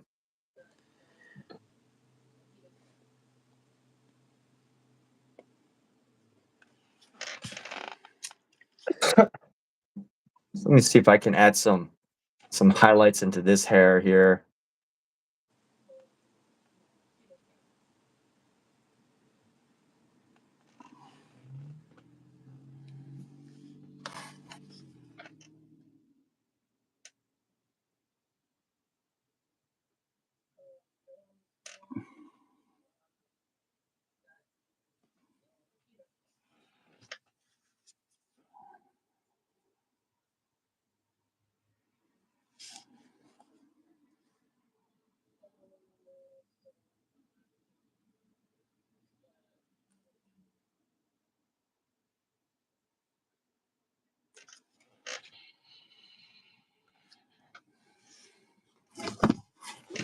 let's see. How are you doing here? I see you got a bird you got in there. Is that by some water or something? I don't know what this bird is by. This is what I'm painting now. I'm just getting some of the hair texture. Is this starting to look more like female? Does it have the feminine characteristics? The shoulders are a little Yeah, kind of maybe. masculine or hard. Yeah. I mean, Hmm. her hands are big too, but I mean, I at can that live with big scale, hands, but I want as long as the face and the chest area. That's yeah, chest area. the face looks fine. Yeah.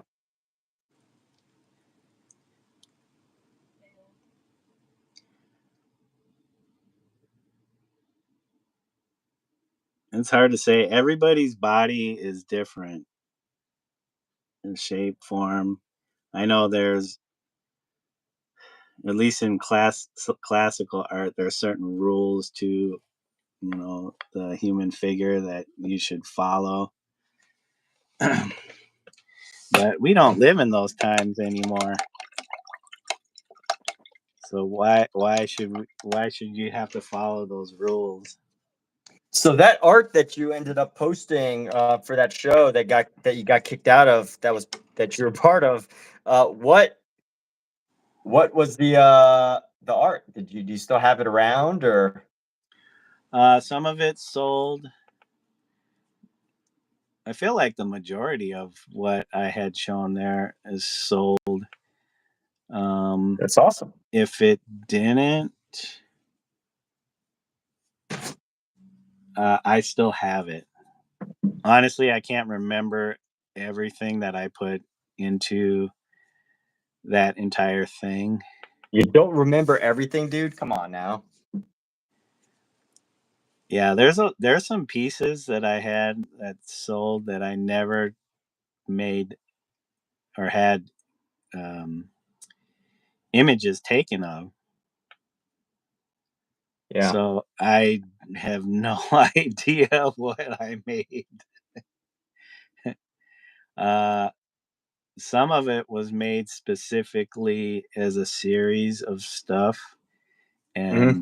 and I wish I would have taken better documentation of what I had, which I thought I did, but there are a bunch of holes in uh,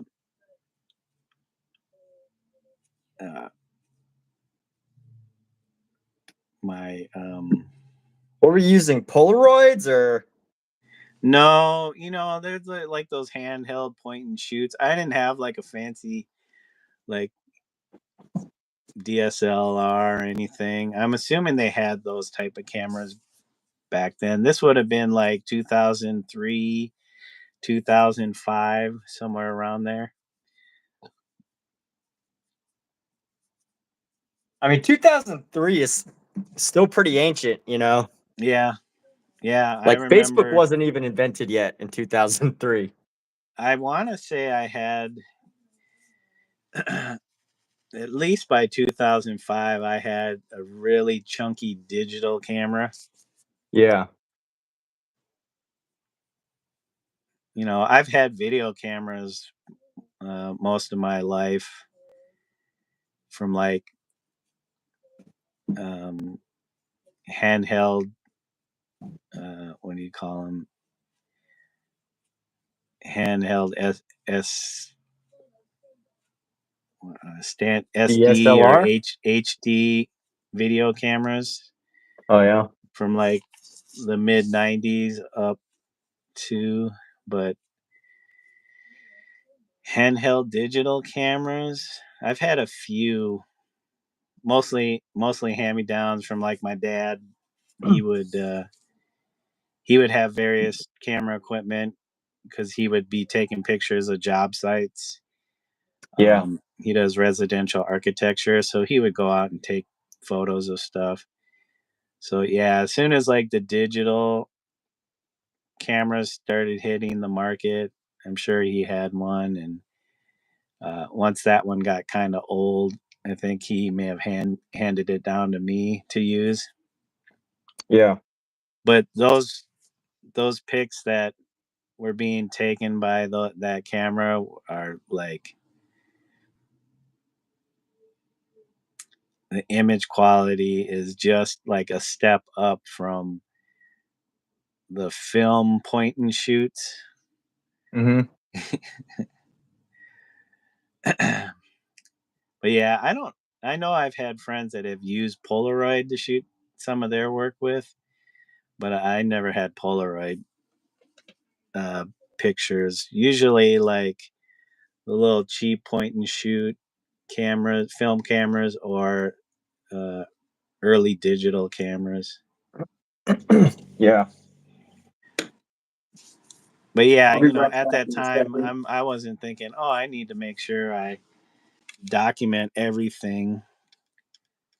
So I had a huge canvas. So I did a show at a hair salon. Yeah. And I had a huge, probably my biggest canvas at that time, probably like 5.5 by 6 feet. And somebody bought that at that time. This was probably early 2000s. Yeah. Somebody bought that for like $500. I didn't take a picture of that thing. I wish I had. I don't know if I don't even know the person. I never really got their information, or if I did, it's long gone. Oh no. Because it was actually, it was somebody that the owner of the salon may have known, so they might. I don't know. It was so long ago, though. Not that, like, oh, everything's gonna last forever, but I'd be surprised if I see it and it's still in somebody's possession.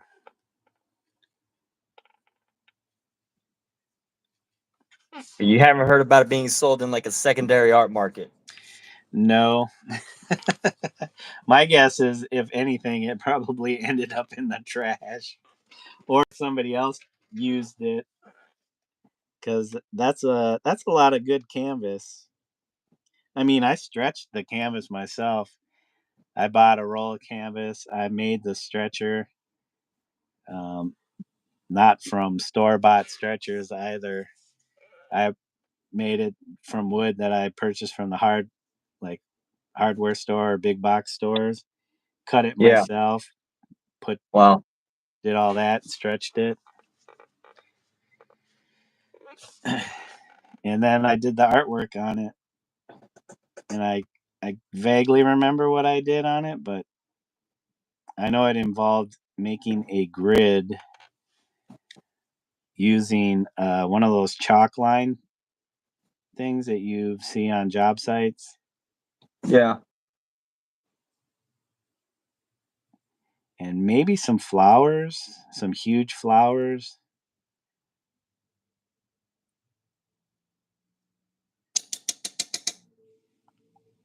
But it was still kind of done in the same style I'm doing now. Not like, cartoony, but like kind of piecemealing the canvas or the image together from various Yeah. Very, other very other Dali. things. Very postmodern. Or not like Salvador Dali, but like, I mean, the or Dada, I guess. Yeah. Well, all right, Michael. I didn't catch you if you've already left or not, but yeah, you have a good night too. Thanks. Super job. Good night, famous artist. Take care, Michael. Here is the secret for gold gilded frames is estate sales. Ah, all right. We'll have to look for that. Checkerboarding your canvas. Yeah, I was into that. I don't know, for some reason the grid uh, was something that I've utilized quite a bit in painting. So, and I was like, ooh, I can make a grid from a chalk line. I don't know how well that held up, but I put all kinds of different paints into it. you know, but I think there was like definitely the main subject was some flowers. Boy, I wish I had a picture of it just so I can say, oh man, I can't believe I did that piece of crap. I want a picture just to see how bad it was. Because I think at the time I was like, oh, that's cool. But the me now would be like, would appreciate it, but would also be like, that was pretty ambitious.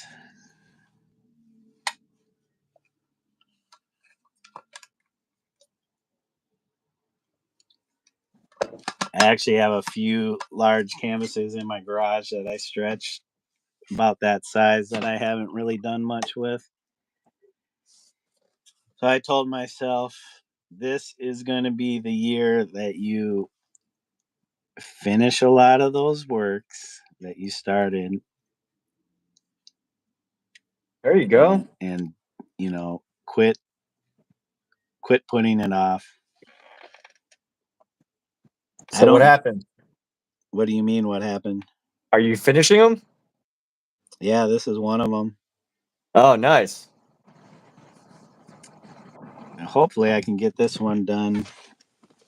I've been moving pretty slow on this though. Only because we're live streaming. You go slower when you live stream? Well, yeah, you know, when you're talking or viewing your chat, trying to stay engaged, you know, you don't have your full attention. Yeah. I could see you don't have a problem with that. Hey, Dondrell, how's it going? Welcome, welcome.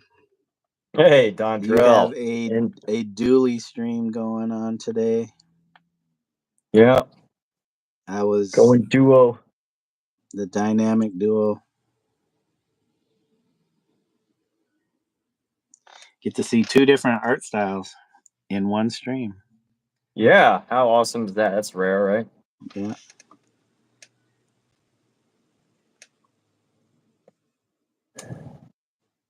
Maybe one day historians will be writing about how these two guys, YouTube guys, were. Oh, they will. It'll happen. Trust me, I don't think that far ahead, but it's a It'll happen, possibility. Omizu. It's a possibility. I already see it. I guess if you picture it in your mind's eye, you know. Well, here's the thing. There's people already watching now. Yeah. So So it it's is like, making history. Just being on. And we also have another great artist, Andrell Lee, yeah, watching. He can attest to it. exactly. Well, I do think there will probably be something, if not just a footnote, of artists who utilize this platform. Oh, absolutely, man. I agree. For It sure might there not will be be. for some time. Probably long after my time. Both our times, probably. Yeah. We'll be like the Van Goghs of the YouTube era.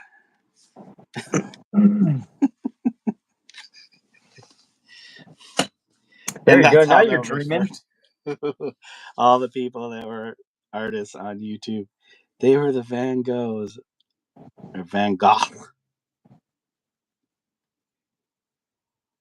Now you're dreaming, man. That's how you dream. That's how I dream. That's how we dream. People. That's how. That's how Oh, you dream. we want to be the Van Goghs of Upon Van Hoff, not Van Gogh. It's Von Hoch. Van Hoch. History in the making. Yeah. See, Dondrell needs to join. We need like a 3-way, 4-way, 5-way.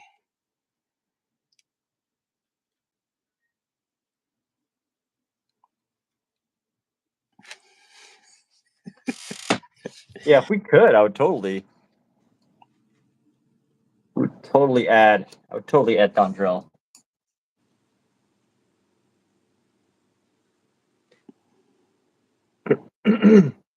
So I'm working on these this chest area, and it's like it's not. I don't have enough separation. Something feels off. What do you Something. mean? Like the shape, the shadow, The way they're sitting, the like way this. it's. These just kind of like pop out of her body. You know, these look more just like. These look more like implants. These look a little bit funky. They what they do remind me. They remind me of Picasso-esque figures. But here's the thing that I find interesting is, so I was looking through a book called Great French Paintings, and it's so interesting to see how people used to paint, women's breasts historically. It's very unnatural. I'll just leave it at that. But I was trying to find inspiration for this from the other materials, and I guess what I got to do, I got to round these out a little bit. Yeah, there we go. Actually, this might actually work right here. Like round it.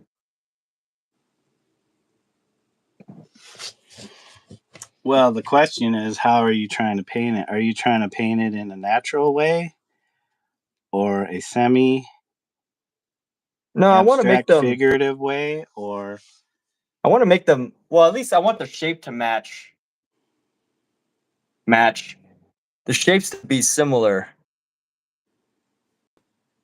So that's a challenge that I'm having. So overall shape to be somewhat similar. Maybe I need to make them smaller.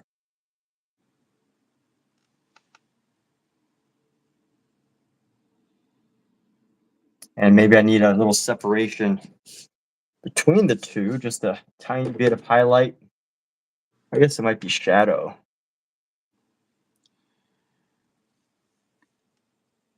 you just got to think of how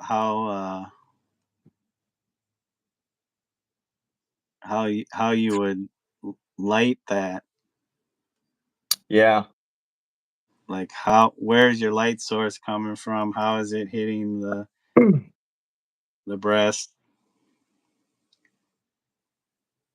Because that would definitely define the form or shape of them.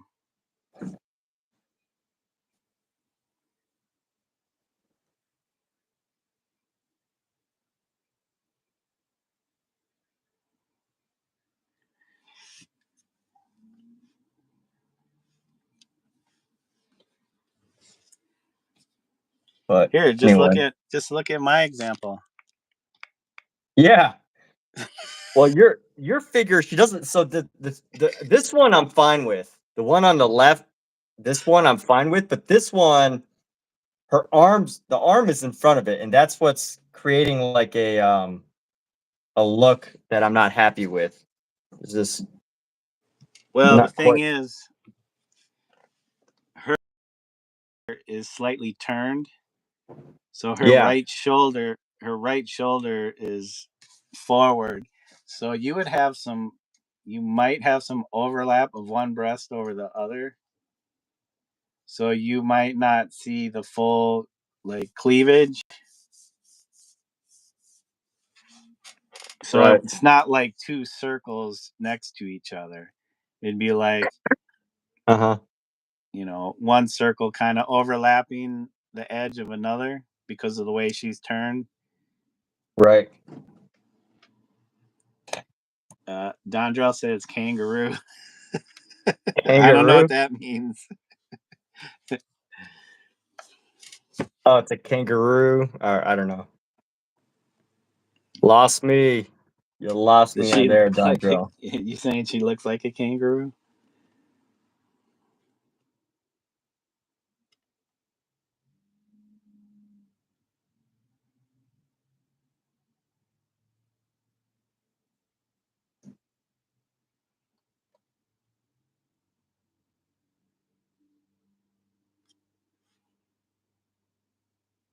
Yeah, these hands are enormous.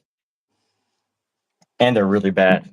Yeah, I find I do her upper body. He says, yeah, her upper body looks like a kangaroo. Okay. Yeah, I find I do that too with hands. Is I end up making them bigger than they Not a actually should kangaroo. be. Upper body looks like a kangaroo. A Yeah. kangaroo upper body. I might have to leave this just so it has that effect.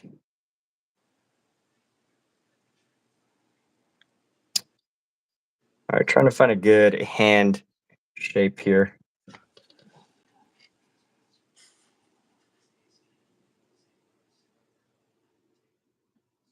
right. I think that fixed it a little bit. I just have to tighten it up with the overall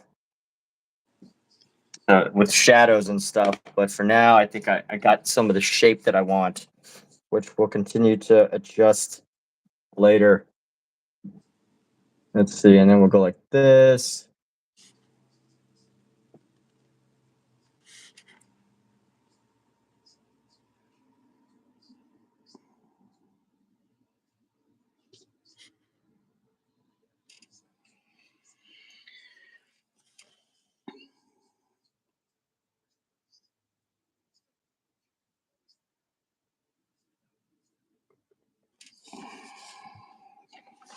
I swear I haven't done much. Like outlining blades of grass should not take this long. Yeah, Mizu. You know what you got to do. I just got to do it.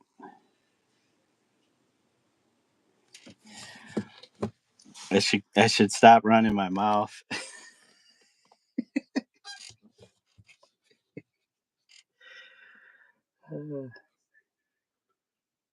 That's what I love about YouTube. I can just run my mouth. Usually I don't. I don't say much.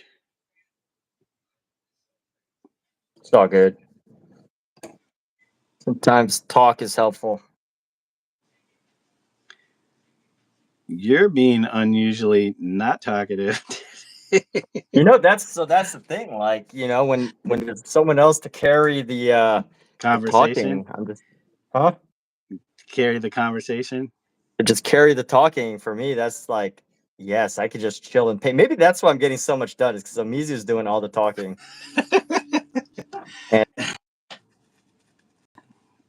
Now I know what it's like to run your channel. When I watch your lives, I'm like, oh, how does he keep it going? Because I know I would shut down after like a few minutes just to focus on what I'm doing. yeah, I think that's part of it, is just this idea that yeah, I don't have to think about what to say, so I'm just focused on the painting now.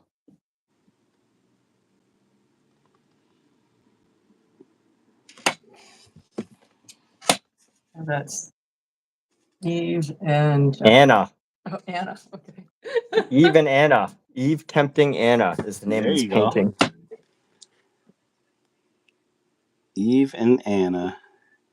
Yep.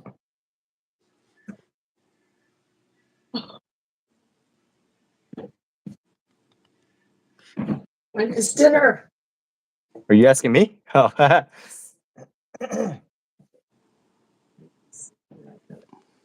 What'd you say?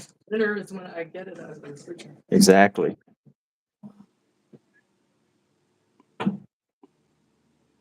Yeah, I'm going to have to stop to go do that for me and the wife.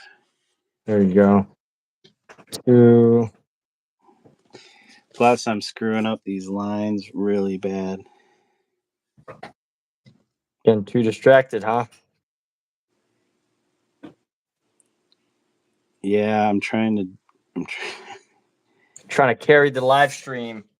to carry the live stream, but also pull these lines.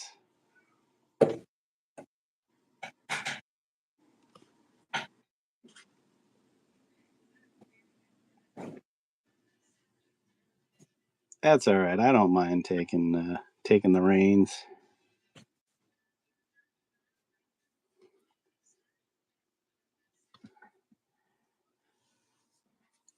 And I think I almost have this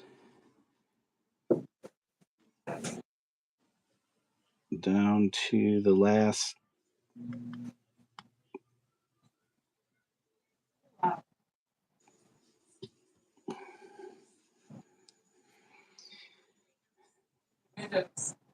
Okay.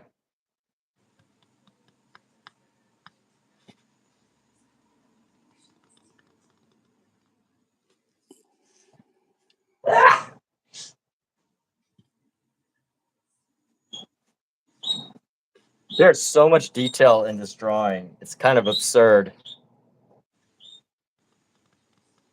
I have to paint all of it. Well, I guess I don't necessarily have to paint all of it, but I've chosen to do so. You can put in what you want. You can take out what you want. You can add stuff that isn't even in there. Yep.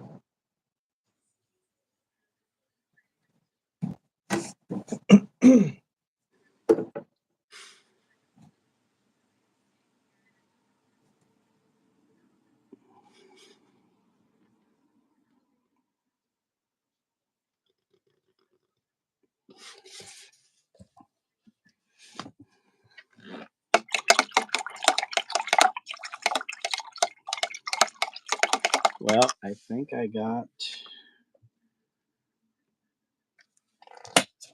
Let me see. I think I got all my blades of grass outlined.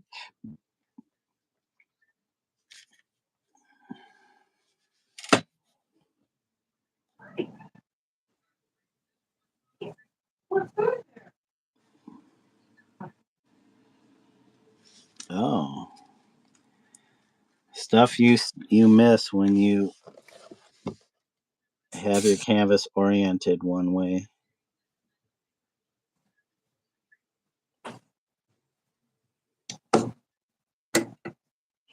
And then you flip it around and you see something that you missed.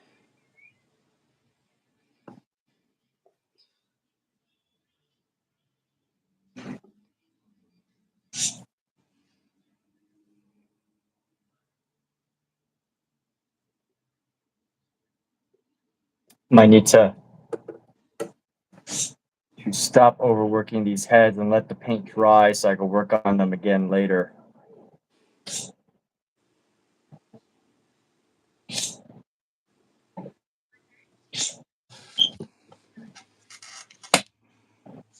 You know what? I think they're at a good If place. you get it to the shape you want it to, then you can always add whatever's inside of it, the face and all that. I think I could. Let me see how I can do on this one first. Go like this.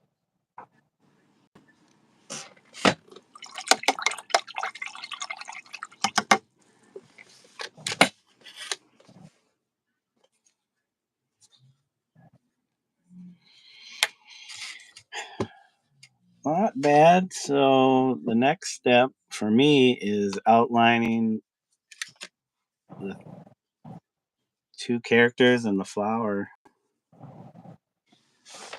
And then I think I might be done.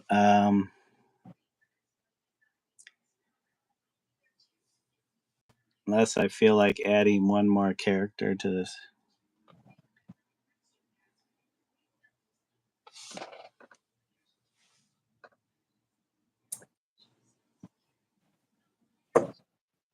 And let's go like this. We're gonna get this eye.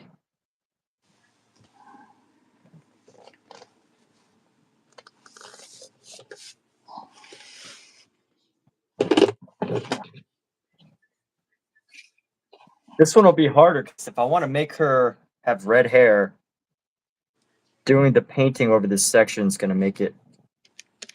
It'll be a little challenging. And the red eyelashes. I feel like it's not gonna stand out as much.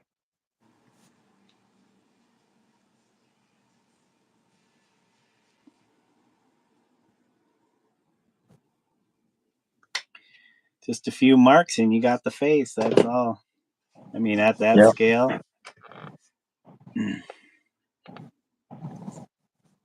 Unless you're going to start using tiny, tiny brushes.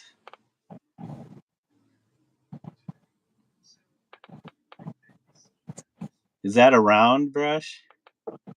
Yeah. The smallest, like a number 1? No, it's like a Like a 0 or fix over. double 0 Two. or triple It's a 0? 2-0. Double 0? 2-0. 2/0. Oh. I don't actually know what that means, the 2/0, but Huh. I'm not sure. I don't know. It's definitely not a number 2 round. That would be a little bit bigger than that brush. So it might be. Yeah, I don't know if there's a scale to the zeros. I know some are differently marked, but yeah, if it's in the 0 range, it's going to be a pretty small brush. I don't know what mine would be considered. Mine's like a liner brush. It's not really a round. here's a 3/0. Yeah, those are pretty small 3 zeros.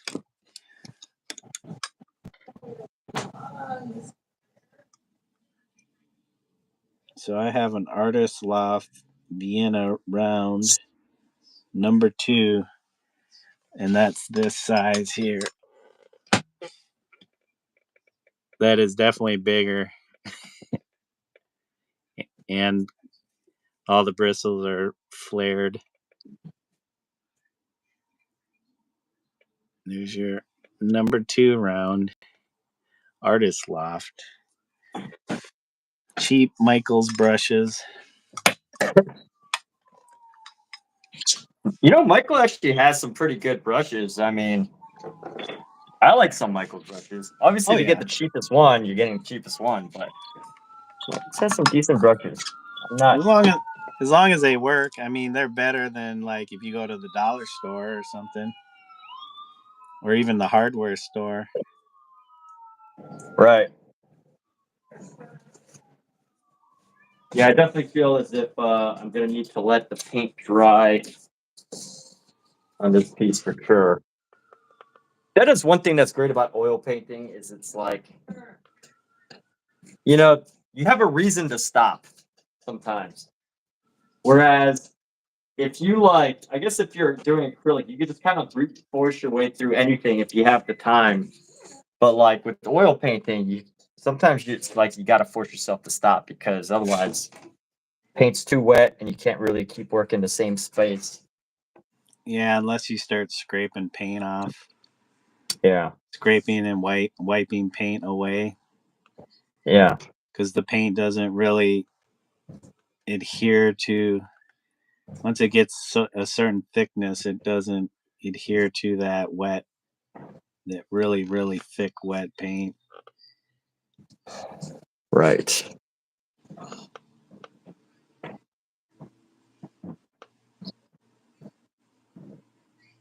But I think it's looking good.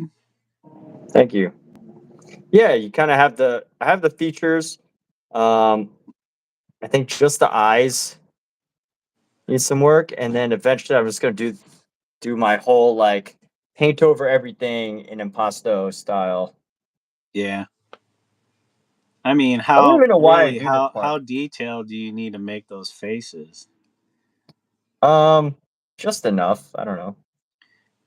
I mean, at that size, especially if you're keeping it more I don't know, expressionistic, impressionistic. It's not like you're going in there doing a classical, fully Well, the rendered funny thing about the face. classical paintings that I was looking at today, they're huge. Like Yeah. whenever Oh we see a yeah. Oh like yeah. they're like easily they're massive pieces. Like we always see them in like a book, and it's like the size of like a. So this is about 20 inches. So like they're in the size of a book, and we see these little figures, but like the actual paintings are like 80 inches. 6 feet, massive masterpieces, Oh yeah. and it's such a you know a, not a good comparison if we're like looking in a book. It's just like so hard to judge these paintings. Well, not hard to judge a painting. It's just like you can't really study a classical masterpiece from a book Yeah. especially when the paintings are like, you know, so much bigger. Even when they're not so much bigger, Well, yeah, unless you yes, have a very high detailed photograph or digital image where you can zoom in and see all the detail. Like I found so that copy I'm doing of Picasso's Night Fishing in Antibes. Yeah. I went to the MoMA's website, who has that painting, and they have a really good digital image of it, and I took a screenshot of it because you can't just grab that pic. Like you can't just save that pic off their site. Oh, So really? I Okay. screenshotted it, and I still blew it up, and it had quite a bit of detail in the screenshot. Yeah. So more so than the crappy images I was just finding on Google. Yeah. That were just so washed out or pixelated. You couldn't make out anything. But this, you can see the brush strokes. And the painting's pretty big. It's like 6 foot by 11, almost 12 feet, which I never thought about the whole time I've looked at that painting since I was a kid. Like I never thought about, oh, how big is this piece? I just saw the image and I'm like, this is an amazing painting. It's massive too. Yeah. So I'm just thinking about the brush strokes used to create that piece, and it's very inspiring, very especially since I have those canvases that I stretched years back. They're just sitting waiting to be painted on, Dude. and it's like calling your name. It's like, Probably yeah, has your name on it. I think I'm gonna do those in oils or something. We'll see.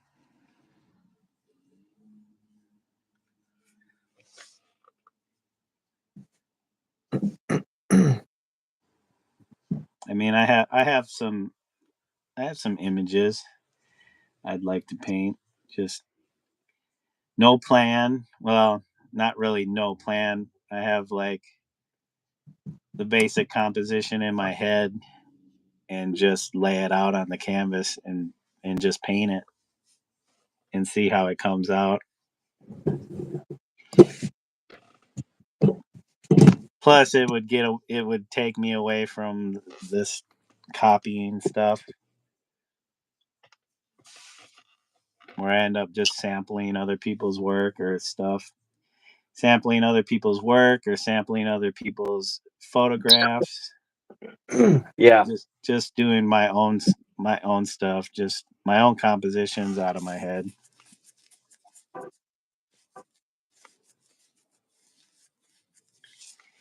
I do have a big canvas that I started it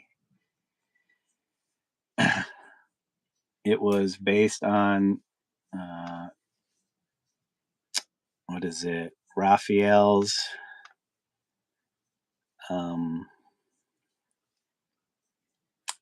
what's it called? The Draught of Fishes or Fishes. Okay. I'm not familiar with that one. It's one of the stories of Jesus from I don't know if it's from the gospel, but it's basically, I don't know, is it My Peter? cat says it's from the gospel. Yeah, it's like Peter and I can't remember who else. A few of his disciples, they're on a boat with Jesus and they're pleading with Sermon him. on the Mount, cat says. She knows everything. Sermon on the Mount. Ask her if she's familiar with the Draught of Fishes. I know it has to do with the story of I don't know if he was helping to feed the masses. Let me see. She says, yeah, Jesus was preaching something. Let's see. He was preaching from the mounds. Mount. thousands of people came to hear him preach, and his disciples were like, these people have been here all day. They're hungry. What are we Yeah. going to do? And Jesus said, give me those 5 fishes and a few loaves of bread. And his disciples said, that's hardly enough for one person. What do you we've got thousands. He goes, don't worry, it'll feed everyone. And it did. That's like one of the miracles. This food turned into massive amounts of food. Cool. Yeah, the cartoon that Raphael did, and that's what they literally called those scenes, were cartoons. It's called The Miraculous Draught of Fishes. It's from Luke 5:1 through 11. It was painted 15:15, 15:16. I don't know if you can see it. Oh yeah! Wow. All right. So that's what it's based on. Yeah. So I took the basic composition and I altered it with. So it's a scene with the Jesus Christ figure in the boat like this, and I'm not sure who the two are in the boat with him. It doesn't say. But yeah, they're pleading with him to help feed the masses or something like that. And I changed this scene where there's just trash everywhere on the land, in the water. A few of these storks like Yeah. are caught up in plastic and stuff. So they're Yeah. like being choked off. There's a boat, and this is I'm ad-libbing this part.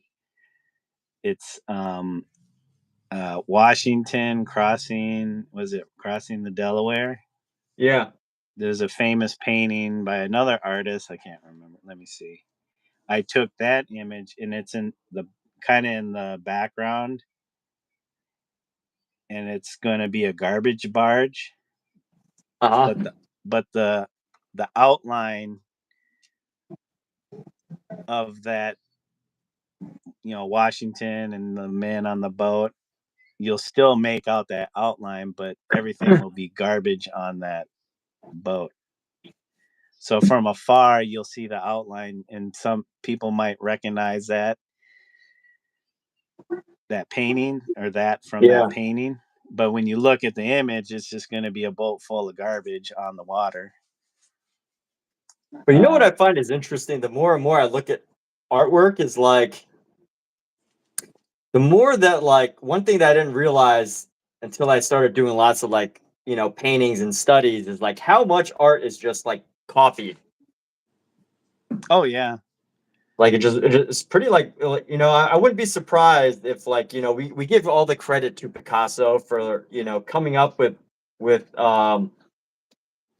it called, cubism, but, like, part of me wants to believe that he literally just sat in silence in, like, an empty room and just came up with all of this cubist stuff. But I think the truth is he probably would find tons and tons of, like, images and, like, just build from those, and then make it his own.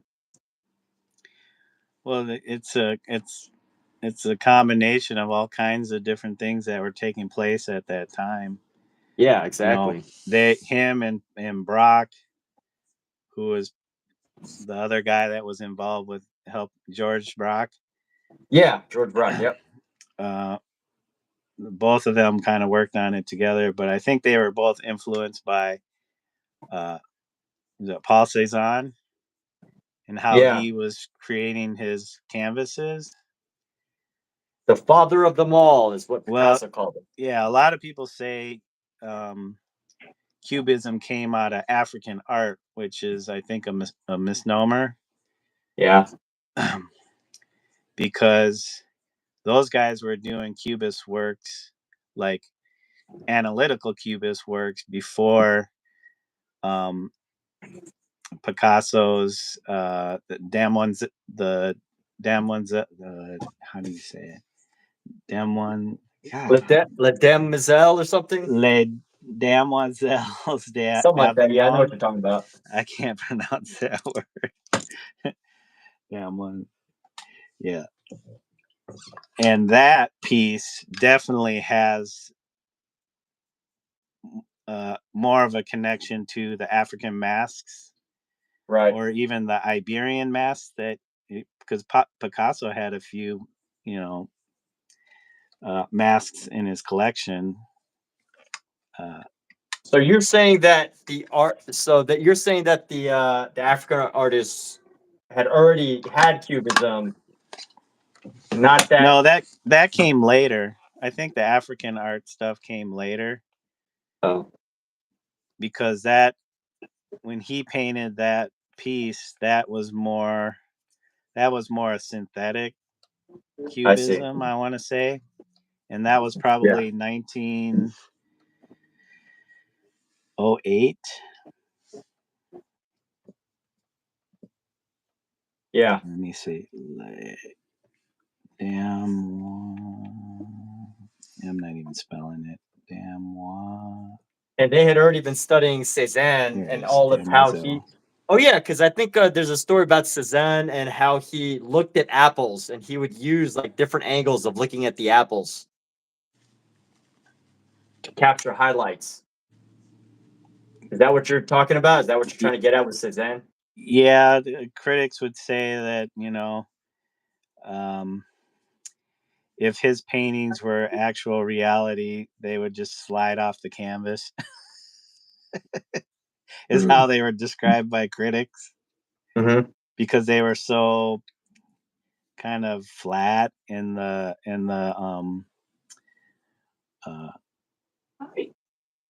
shoot, the perspectives were off, always off.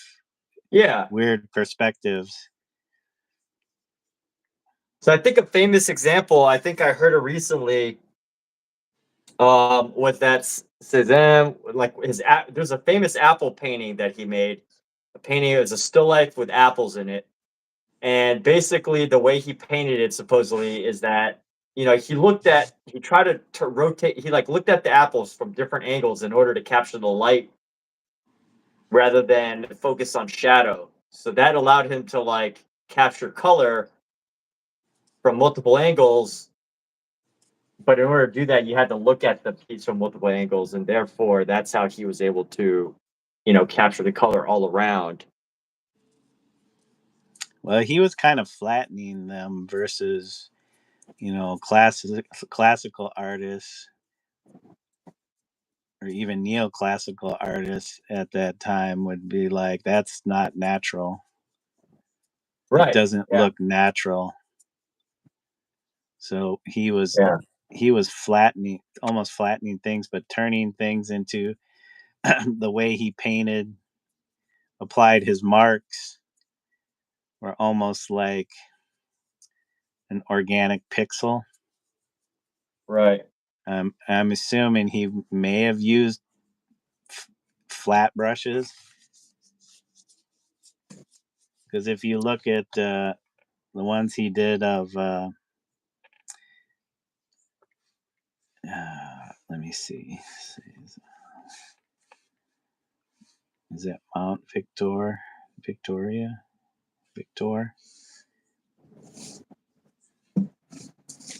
Saint Victor?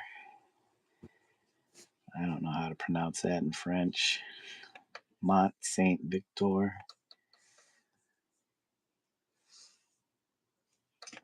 Let's see. Let's find a better image. Yeah, the marks are like not quite like Van Gogh.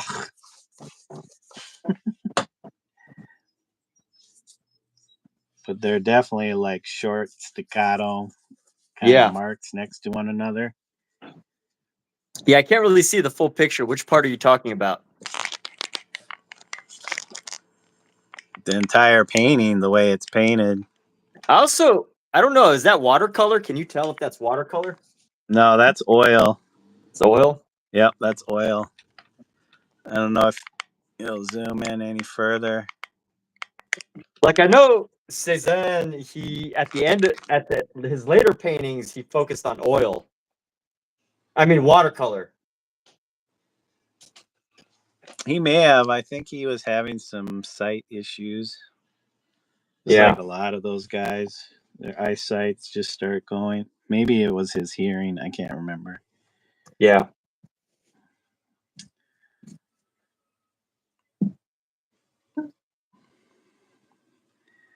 But yeah, buildings are just like loosely blocked in, kind of Yep. blocky. Yep. And I know he's like what considered post-impressionist, even though he was friends with some of the impressionists. Yeah. But yeah, because of that kind of blocky staccato like mark,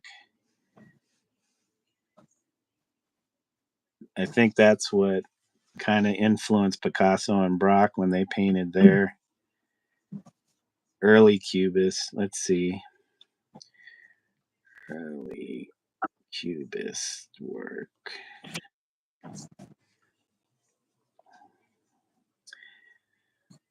Well, this one's painted in 1910, and his Demoiselle d'Avignon was painted in 1907. So,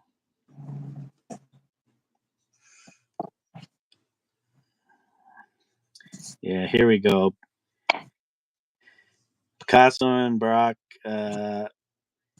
between 1907 and 1914, developed Cubism. The French art critic Louis Vaucel coined the term Cubism after seeing the landscapes Braque had painted in 1908. So Les Demoiselles d'Avignon was painted in 1907. So it was early. Maybe it was somewhat definitely influenced by Paul Cézanne, because you could see these marks. They're like the short staccato type marks that Cézanne used. Yeah. But they removed color. They took color out of their works, the early stuff, Right. just to focus on the different planar elements that make up the image.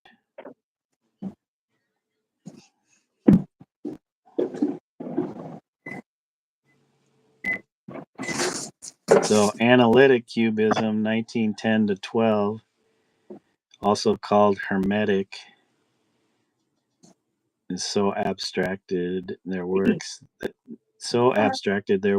they were reduced to just a series of overlapping planes and facets.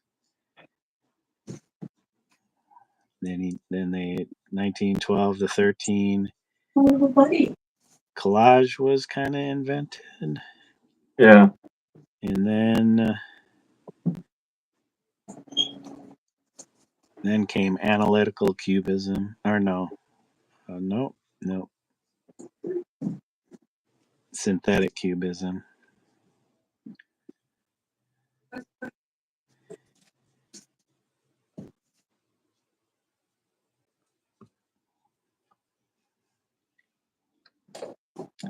Yeah, I'm sure there are different sources that would state it was Cezanne or it was African masks. I mean, I think all of it had an influence on their creation of cubism. Yeah, exactly. You can't just pinpoint it to one or the other.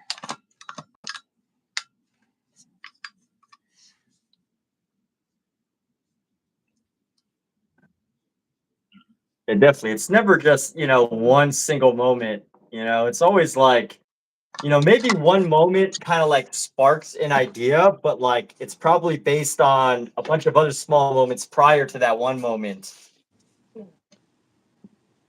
Because even for Picasso, right? Like as him and Braque were coming to their their their ideas. Like, they were doing drugs, and they were uh they're not actually known for this, but yeah, they did drugs, and the invention of the camera was coming around, and Picasso had all these wild experiences that I think probably contributed. Oh yeah, all of that stuff culminating into what became Cubism. Even like the discovery of the atom. Let's see.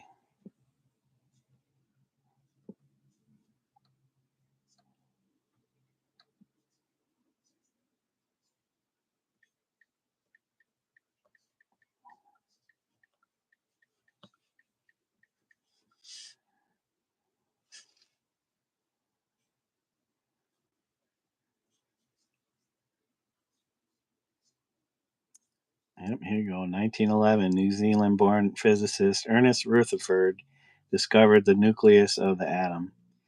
1913, Niels Bohr, the Danish physicist, discovered atoms having moving parts around the nucleus in separate orbitals.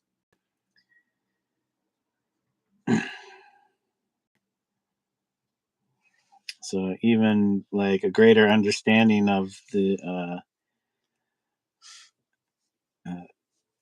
world of the small, I'm sure had an effect on their art.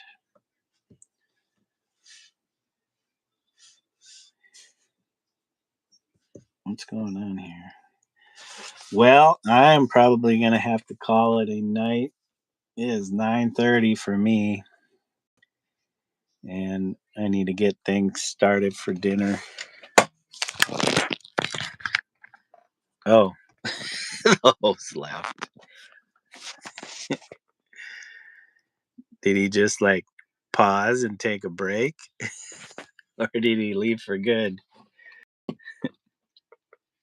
Uh-oh.